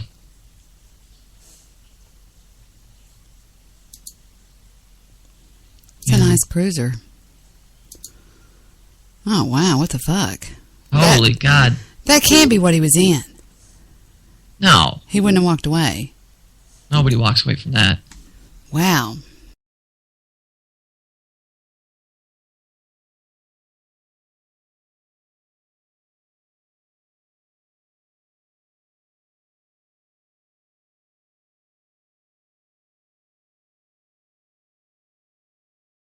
$13 in that one. Look at this. 4. Only 54? Look. Can you read that? Yeah. Well, that's your daughter, young man. Yeah, well, she's grounded. OP, you're grounded, hon. I know. I know I've only been your father for a couple days, but you know what? You have to set an example. I've only been your father for a couple of days. And I love you, and I care about you, and I don't want your circuits to get worn out by your attitude. It says right here, once pure in the chat room is being rude. And that's not from Dexter. That is another email. Right. So you're busted, little girl. You know, your father has people in a lot of places. I'm ratting you out. Your father has what? I have people in a lot of different places watching you. All right? keep your alien ass sitting where it should be. Your alien ass. And behave. I have good boys. Yeah, apparently, mine just a little erratic, one chip short of a full circuit board. Yeah, sometimes she gets cray-cray, but I love her like sin, but she was at the barbecue today. By the way, all she loves is mustard. I don't know why. 3 bottles of mustard gone. Thanks, OP. Family loves her. My grandkids were completely amused. They thought it was like one of those things you rent. Like a birthday. It was a Star Wars. It's a Star Wars like birthday. Oh, can we poke it? I'm like, don't poke the OP. It's an E.T. birthday. So OP was walking around. Well, it's more of a waddle, but anyway, having a good time, chugging down the mustard. Got a little high on the mustard. Got a little buzz out of the mustard. I don't know how what. Maybe that's what's wrong with her. A little bit too much mustard from today. Guess what? Guess what? The producer said that we can go. We're off. Oh, thank you. Thank you, sir. Thank you. We've been going. How long have we been on the air tonight? It's the boss. Uh-oh. It's that bad boy himself. Guess who? Yeah. Are we screen sharing or no? You answer it. I'm not answering it. Him I'll listen to 24/7. It's all good. Steve.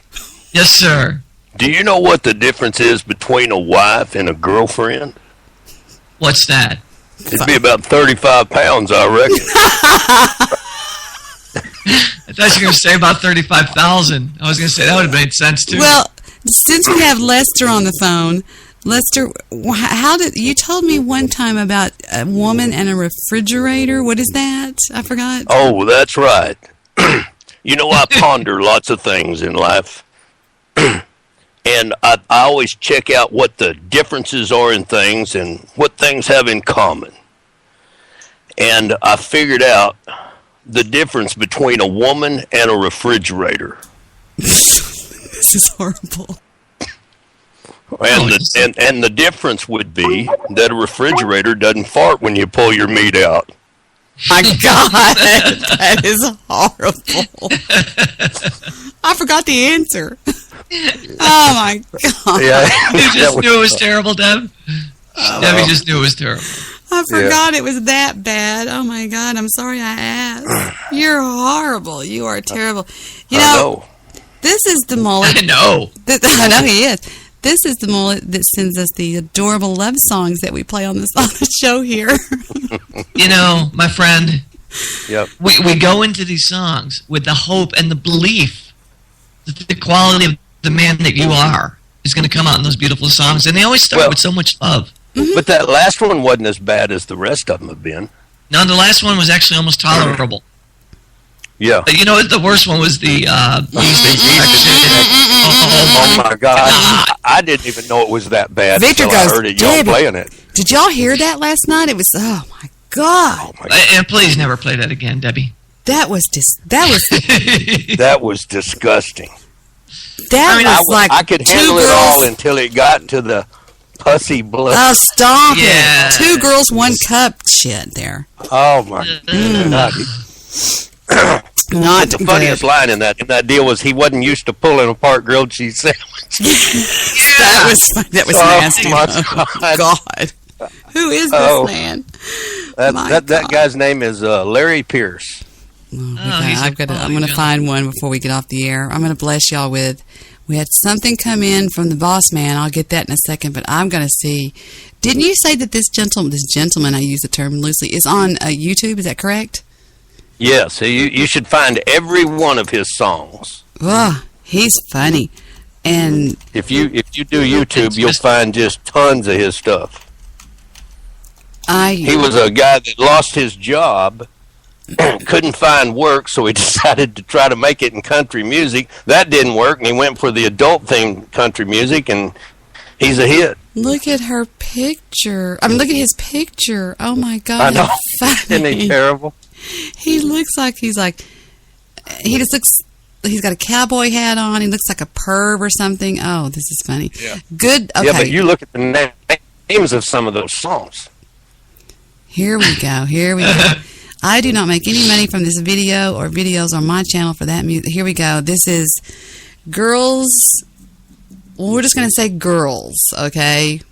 Yeah. And we'll let you be surprised. Oh, I've got them turned down low. Oh, let me turn that up. I was doing the adjustment a minute ago when I was talking to Steve.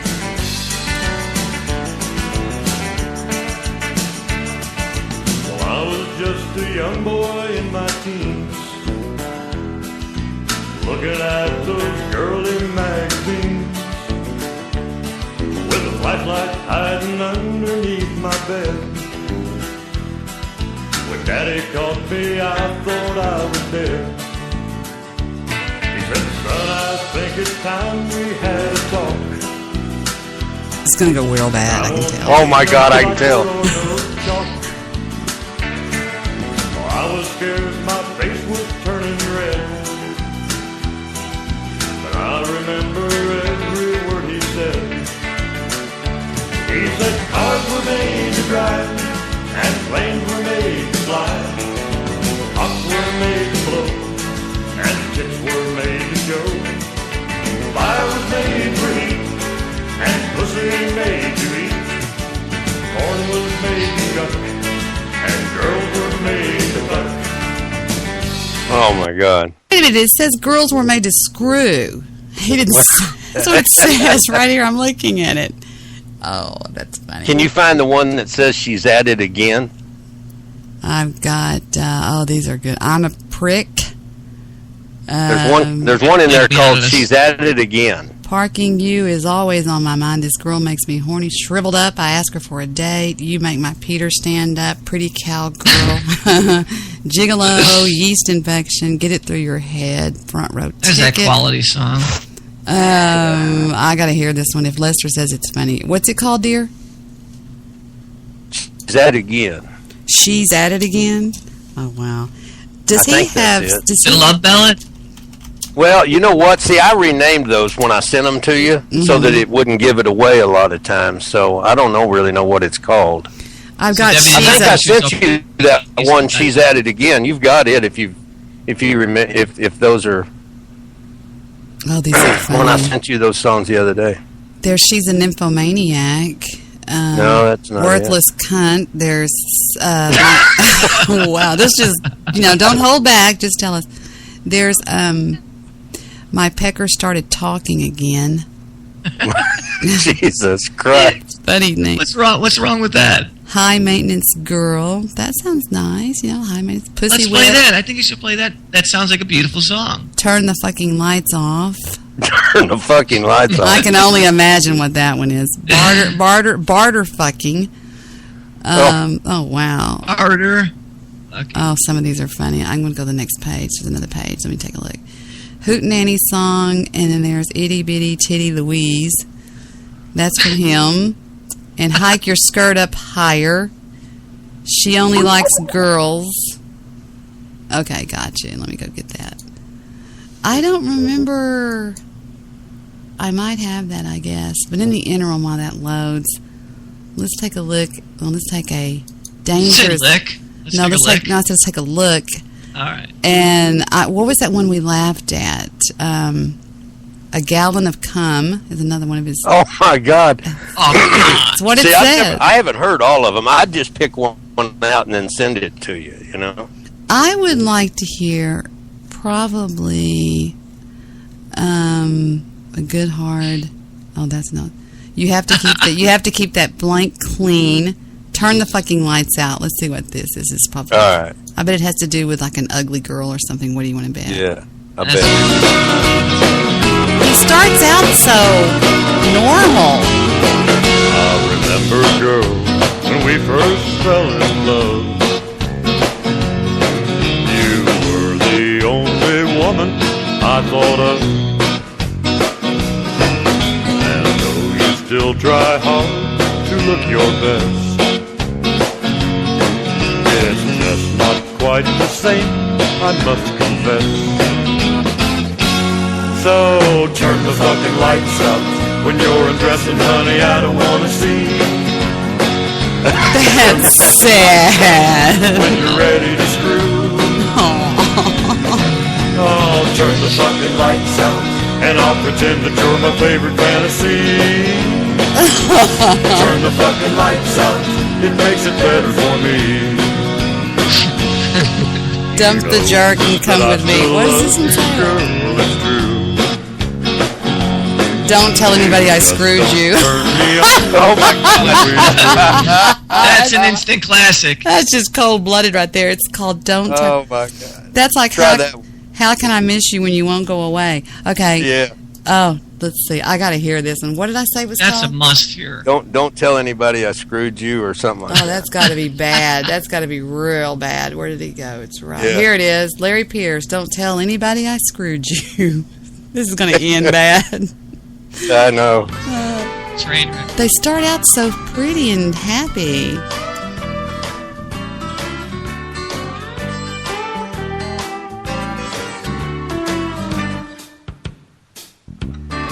I met her down at the bar room.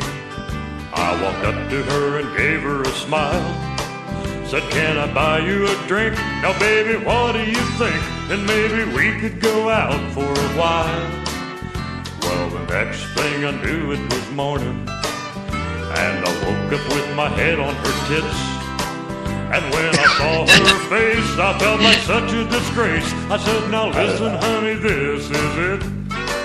Well, don't tell anybody I fucked you. Well, don't tell them I took you to bed. Well, don't tell anybody I fucked you. I wish I was dead. Oh my God. Well, He's a you know, poet. He is quite a poet. yeah, Shriveled up. he's a legend. When the carnival came to town. Now that's a good one because that's one I sent you. Okay. Do we, Try can that we play one. that? Try that Can we one. Yeah, play? try that one. Try that When one. the carnival came to town, guys. It sounds good. Yeah. I think I called it The Date. Oh, I remember this, Steve. Oh, I remember that. Yes, I do too. That's right. I remember last year when the carnival came to town. Well, I just couldn't wait to get my girl and go walking around. She wore little short shorts and a see-through top. She looked so good, I thought my zipper would pop. That's the night I fucked my girl on the tilt-a-whirl. What's he saying? I couldn't what?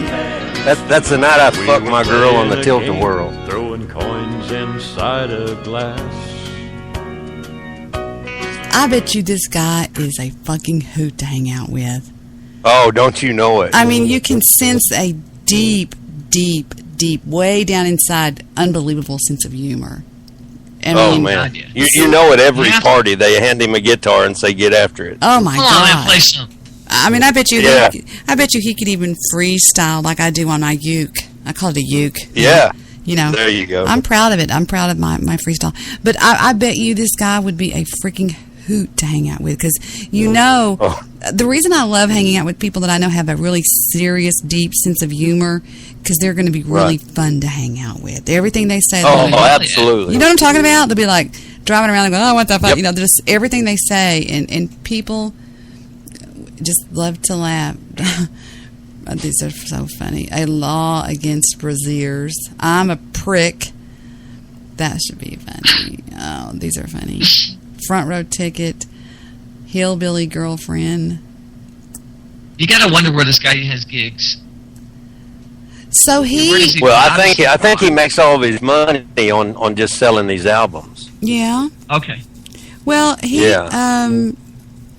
he quit his job and he does this. He's got to be making. Well, no, he apparently lost his job, and so he couldn't go back to work. I read something about him, and for some reason he couldn't get a job again. So he decided to. He had always been interested in country music and was a fairly good songwriter, whatever. And so he just started writing. Finally, just started writing dirty country songs, and his albums just went crazy. God bless. Mm. Yeah. Make a lot of people laugh. Yeah. I'm just sitting here reading some of it. There we go. I got it. There now. you go. Finally. Yeah. It's finally. Yeah. Told you, Debbie. Are the fish button? You know, they were. I went out fishing the other day before yesterday. You called it, Deb. I did. And now remember, if the cows are laying down, that means the fish are biting. What? I know. It sounds crazy. My kids are always going, I've always heard that. When you're on a road trip and you see the cows laying down, that means the fish are biting. Whatever. There you go. Shut up. Texas are nuts. And if the cows are laying down, it's going to rain also. Red skies at night, it's a fisherman's delight. Red skies in the morning, fishermen take warning. Pearls of wisdom here on the Debbie Daly Show, people. Don't forget, 6 of one, half a dozen of the other. That's right. Well, honey, you've been out all night, partying with the girls. I'm glad to see you're home all right, 'cause I miss your pretty curls. You've got that naughty look, a twinkle in your eyes. You've been at it again. Been eating pussy again. I remember now. She's been eating pussy again. See the shit stains on her chin. Little hairs when she grins. Oh, Lord God. She's eating pussy again. Oh, my gosh. Oh, my God. That's right, boys and girls. She's been eating pussy again. Yeah, that's right. Go for the whole family. Temptation wins. A little pussy now and then, surely that couldn't be a sin. I understand it, girl. I love you just the same. And when the urge sets in, you'll probably do it again. Been eating pussy again. See the shit stains on her chin. Little You know what I'm imagining? Imagine he's on this stage. He's got this happy drummer, a happy bass player, a happy keyboard, and he's like smiling at the audience. And these old women that wear flat shoes, they're going, "Did he just and didn't know who he was? Did he just say? Did he just say what I think he's saying?" Country. Oh my God! Oh, he's a country. He starts off playing that song, and the other one looks over at the other and says, "Melva, I'm sure this guy can play. Listen to that." Oh, this is going to be beautiful. He's handsome too.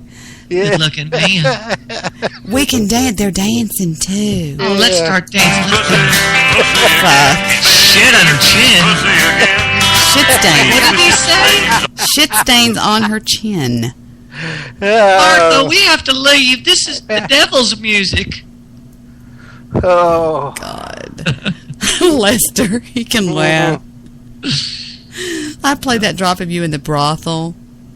Oh yeah, That's funny shit. Victor, for some reason, loved that. Yeah. I'm just homesick because he wanted grilled cheese served up by an ugly woman. Yeah, that's right. That's horrible. On her chin, little cut hairs when she grins. She's been eating pussy again.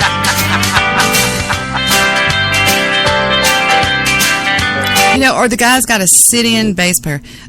Hey, dude, John's on vacation. Cool. So, Umberto over here is going to sit in for the bass player. Okay, cool. Yeah. And they just, just stay with the bass. Thum, thum. Okay, I got it. And he's going, what the fuck is this guy say? What do you think he said? I mean, you know what I'm saying? If you don't, This was my first real gig. Yeah, or they call in a guitar player to record the deal. He's going to sit in. Yes. Hey, what'd you sit in on? Oh, I sit in on shit stains on her chin. Oh, it's a good one. Yeah. Oh, by the way, Umberto, can you back me up a little bit? Just give me the ooh and ah, and also give me the the cunt hairs in her teeth. Oh, what am I saying? That just goes to show you that people can ruin you sometimes. I think you're a bad influence. It's horrible. We had a lot of fun with those though, and when we've got we've got this other crazy guy that's just. I mean, I would fight for this guy to keep this guy. Have you heard some of the stuff he does during our shows? Ever? I have. I have heard some of the stuff. Yeah. We like the West Side. I don't know where he gets that from. I like that. Yeah. really, really good shit. And Now, you know he's what's the one nice that about it? It's does- all he's the- original. He's the one that does the Debi, right? Oh No, not Can't say that. necessarily. That's the No, secret not the same one. Okay. No, but he did this one a minute ago. This just killed Steve. La la la. We don't know. Lester, we were talking about all these serious things and serious life events, and all of a sudden, after she says, "Wait, I gotta play this." La la la. Yeah, because he was sick and tired of all the, the happiness and shit. He was like, la, la, la. And I was like, oh, gosh. But I was going to check one more thing see what's going on with Dex. Wow. Ugh, that's horrible. Yeah, I just showed him to Steve. That's no big deal. Steve's cool. Are you kidding? I could tell Steve anything. No, it's all good, brother. It's all good. Did y'all hear the cars screeching? Were y'all listening when that happened? No? I did hear that. Did you hear the thump after that? Well, I wasn't sure whether that was you hitting your microphone or what, but I did hear something. I can't wait to hear the playback because it's going to be. I mean, I just know It's not overly loud though. It won't be overly loud as compared to y'all's voices. Man, some people. Thanks. I think that was a compliment. No, I didn't mean that. No. I know what you're talking about. I'm just kidding. Some people. What the fuck was I going to say? Oh, some people when they're drunk, it's late at night, and they hit something, they'll just keep going. Like, fuck this shit. I'm getting the fuck out of here. Absolutely, because one time, Chris, the star quarterback that I speak of so often, Chris was coming home. He lived with us, and I bought him a red Ford pickup truck. And I said, Christopher, what happened to the side of your truck? He goes, oh, I was dropping off sands, and I hit something in a car out in the street. I said, well, did you? No, I just came on home. I was like, oh, shit. So we go over there the next day, and I'm like, hi, I'm his guardian, and anyway, we ended up paying for it. It was like tuned to $700 something. He ended up working it off, but yeah, people get scared, and I think that's what happened in the case of what I just heard out here. Probably so. Steven's out there in his boxers. What am I doing? So tonight. Oh, by the way, that deal, I think it sure did look like an eagle. Oh, did you see that? Mm-hmm. Yeah, it's definitely an eagle. I mean, yeah. That's a big old bird right there. Chew you up and spit you out. Mm-hmm. This cracked me up right here. We were playing this one earlier. Oh, put the garbage down. Yeah, get more I remember hearing that, I think, on Howard Stern or something. Somebody used to play that. Moogie Woogie or something. Anyway, I don't know. Funny stuff. Hey, did y'all see on the news where the little boy was being attacked by the dog and the cat attacked the dog and run the dog off? I heard about that. I have not seen it. Heather told me about it. Christ. Is it Apparently real? There's a YouTube video of it. I haven't seen It's all it. over YouTube, yeah. No. Does anything die, like an animal or anything? No, but okay. this cat blindsides this dog as he's got the little boy's leg in his mouth, and the cat just slams itself into the dog, and the dog takes off. Cat defends boy. Okay. Yes, check that out. That's the most Is amazing it in a parking video lot? I've ever seen. Is it in a parking lot? I don't remember. I mean, it's outside. Okay, a driveway. This one. Okay, here we go. Cat saves little boy from dog attack. You're just gonna shit when you. 57 seconds. My cat saved my son. Okay. Do. There's a little girl on a tricycle. And a little boy. He's coming up the driveway on his tricycle. And there's the dog. Dog is not happy. His tail's up and not wagging. Uh-oh, there goes the dog.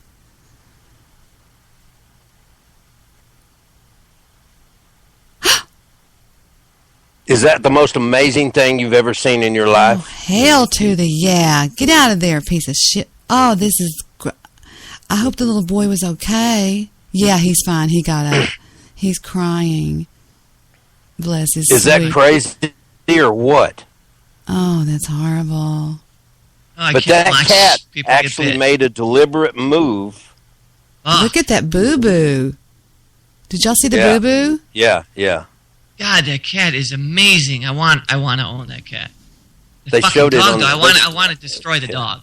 I saw it on the news. Watch I'm watching this. the CNN feed of it. Yeah. Let me show you this other one where this cat did that. Oh yeah, she had some really bad stitches in her leg. Wow. Yeah, that little boy. Check this out, guys. I'm going to copy the link. Well, let me just open it because it'll be some Google fucked up thing. Excuse my language. Let's just go get a fucking tattoo and go to a tit bar, guys. Y'all want to? Fuck. I'll pick you up Do in me the a favor. Tell me how you truly feel tonight. I'll pick you up in the truck. Just honk. See the shit stains on her chin. Shit. I will not do that, and I do draw the line somewhere. Do what? Can I bring a prostitute with me? No, I don't think so. I don't think. Well, we're going to be ruckus. Okay, check this out. This is a babysitter that's babysitting a little boy, and watch what this cat does. Now, not to one-up you, but this trumps that. You're going to die when you see this. Okay, I don't know. Could something really trump what I just saw? I don't know, man. I have a feeling you're going to go, whoa. I'm going to put it in our group chat. Okay, she's at it again. Lester, you're so bad. All right, here it comes. There it is in the group chat. Y'all see it? Yep. I got it. Okay. And I'm going Is to it going take... to be gross like that dog bite that No. kid? Ugh. Calm down. All right, let me go give it to the other people. Don't watch it yet. I got to take it over to the Spreaker chat. Well, I mean, you can, but I'm just going to put it in the Spreaker chat. I got to find the goddamn thing. Hold on. Where is it? Under Safari. DJ console. Stand by. Here we go. Stand by. Paste and enter. All right. You remember that song, Stand By Your Host? It's a great song. Oh, you're off your game tonight, baby. No, I'm not. I'm just... Fuck. What Hey, do you mean stand by your filling the host? silence. We're stupid. You're stupid. Stand by your host. All right. Okay, you ready? What do we want? Cat defends baby. Ready? And action. Okay, there's no music or anything. Okay, da-da-da, takes a drink of the juice. Tell me where you're at. I'm at 8 seconds. 10 seconds. All right, I'm with you. Okay, throw the ball. Okay, oh boy. Got it by the fireplace. All right, here it comes. Ready? Here it comes. Whee! Oh boy. Go get it. She's holding a little She used toy. the dog to do that, or a no, cat? she's holding a toy.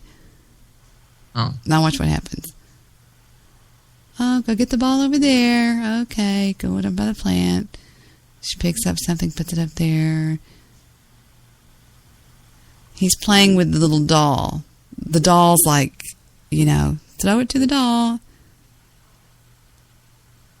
Cat goes, what the hell was that?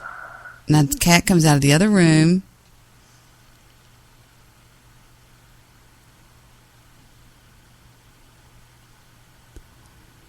No big deal. Something broke. Jesus Christ. Watch. Just watch. Watch. The other one gets in on the action too. The cat's protecting the baby. The cat thinks that she did that and she's going to attack the baby. Watch it. Look at the blood on her legs. Oh, this is nasty, man. Nasty? No, it's not. But the mom didn't do anything. Ugh, wow. I think it's a babysitter because it says babysitter. See, it's okay now.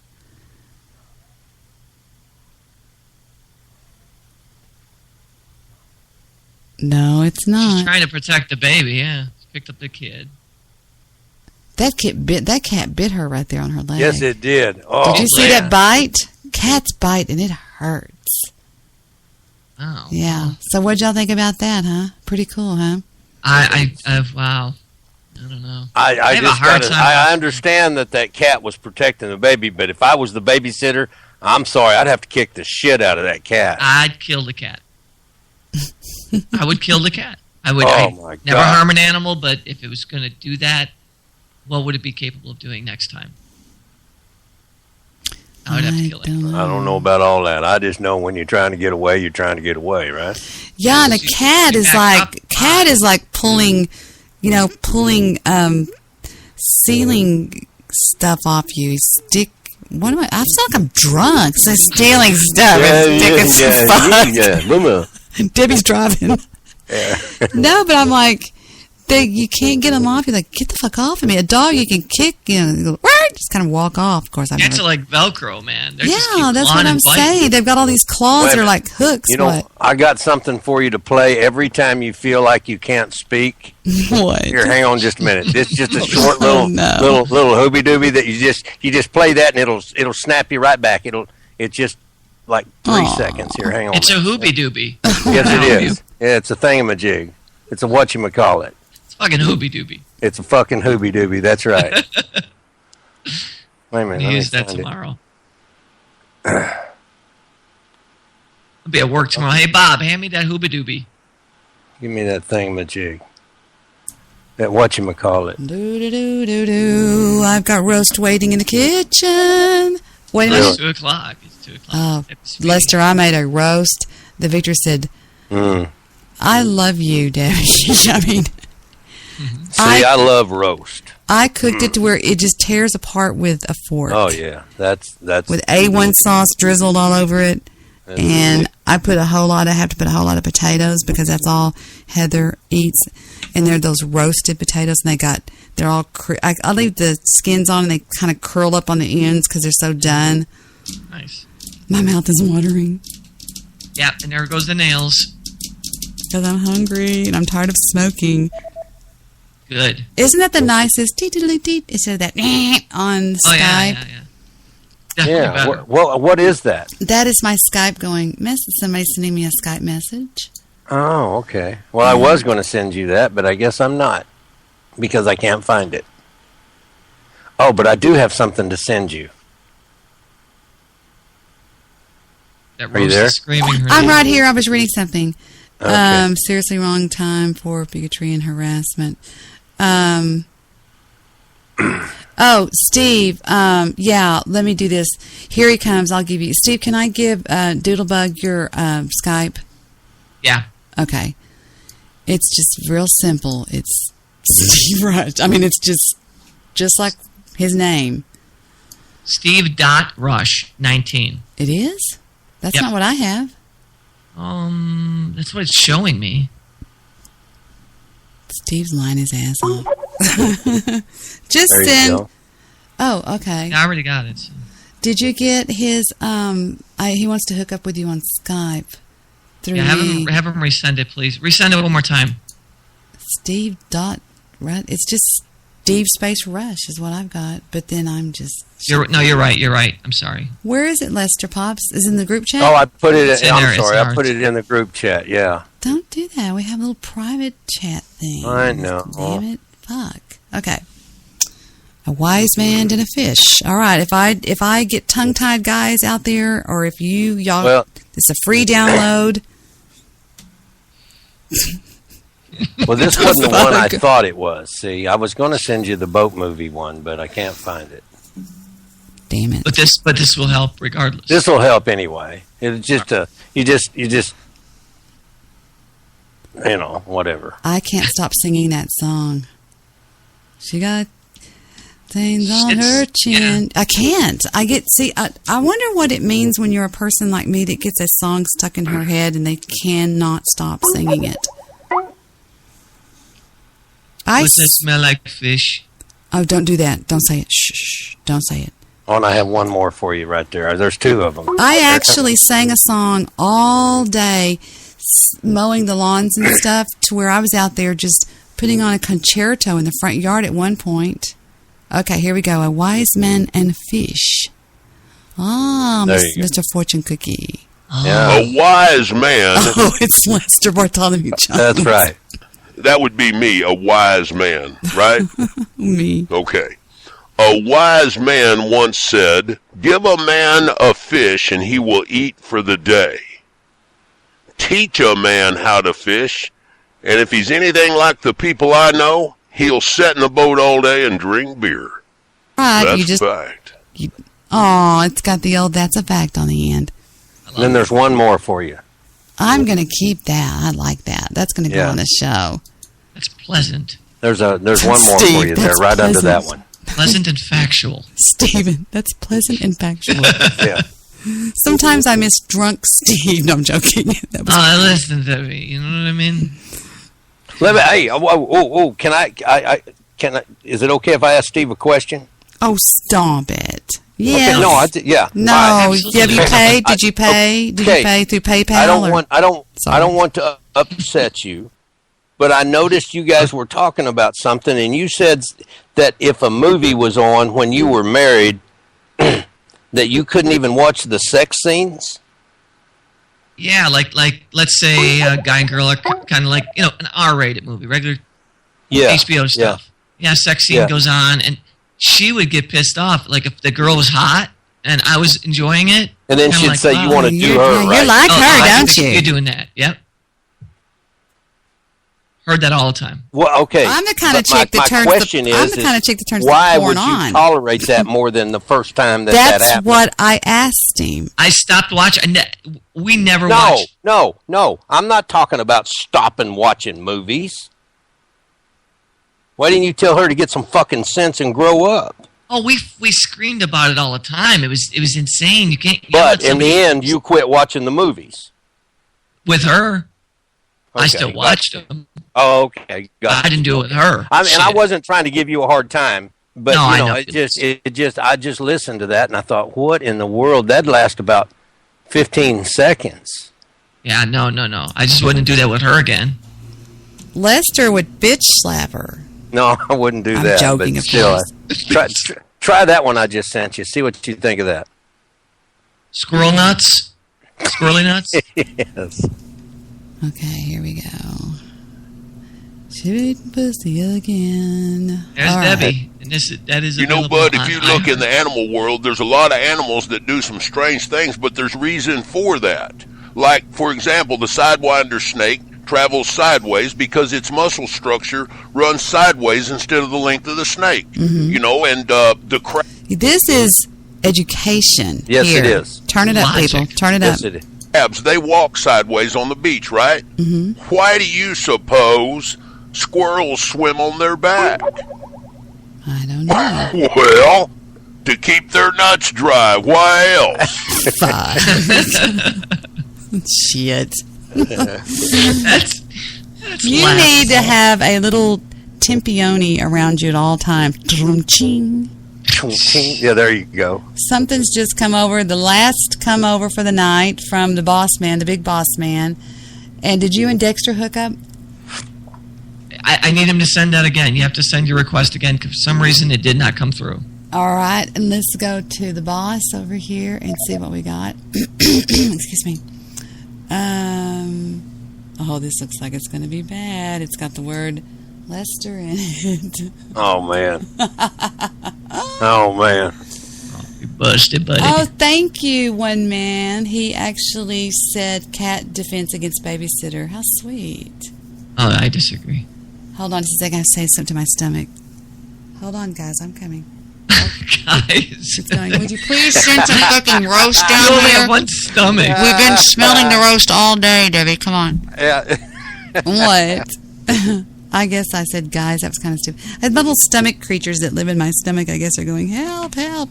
The Three Stooges said the line, my stomach thinks my throat's been cut. Are you doing what I used to do? I'd be on the phone, and I'd be trying to get off, and I'd go, oh, hey, I got to go. Somebody's at the door. Boom, gone.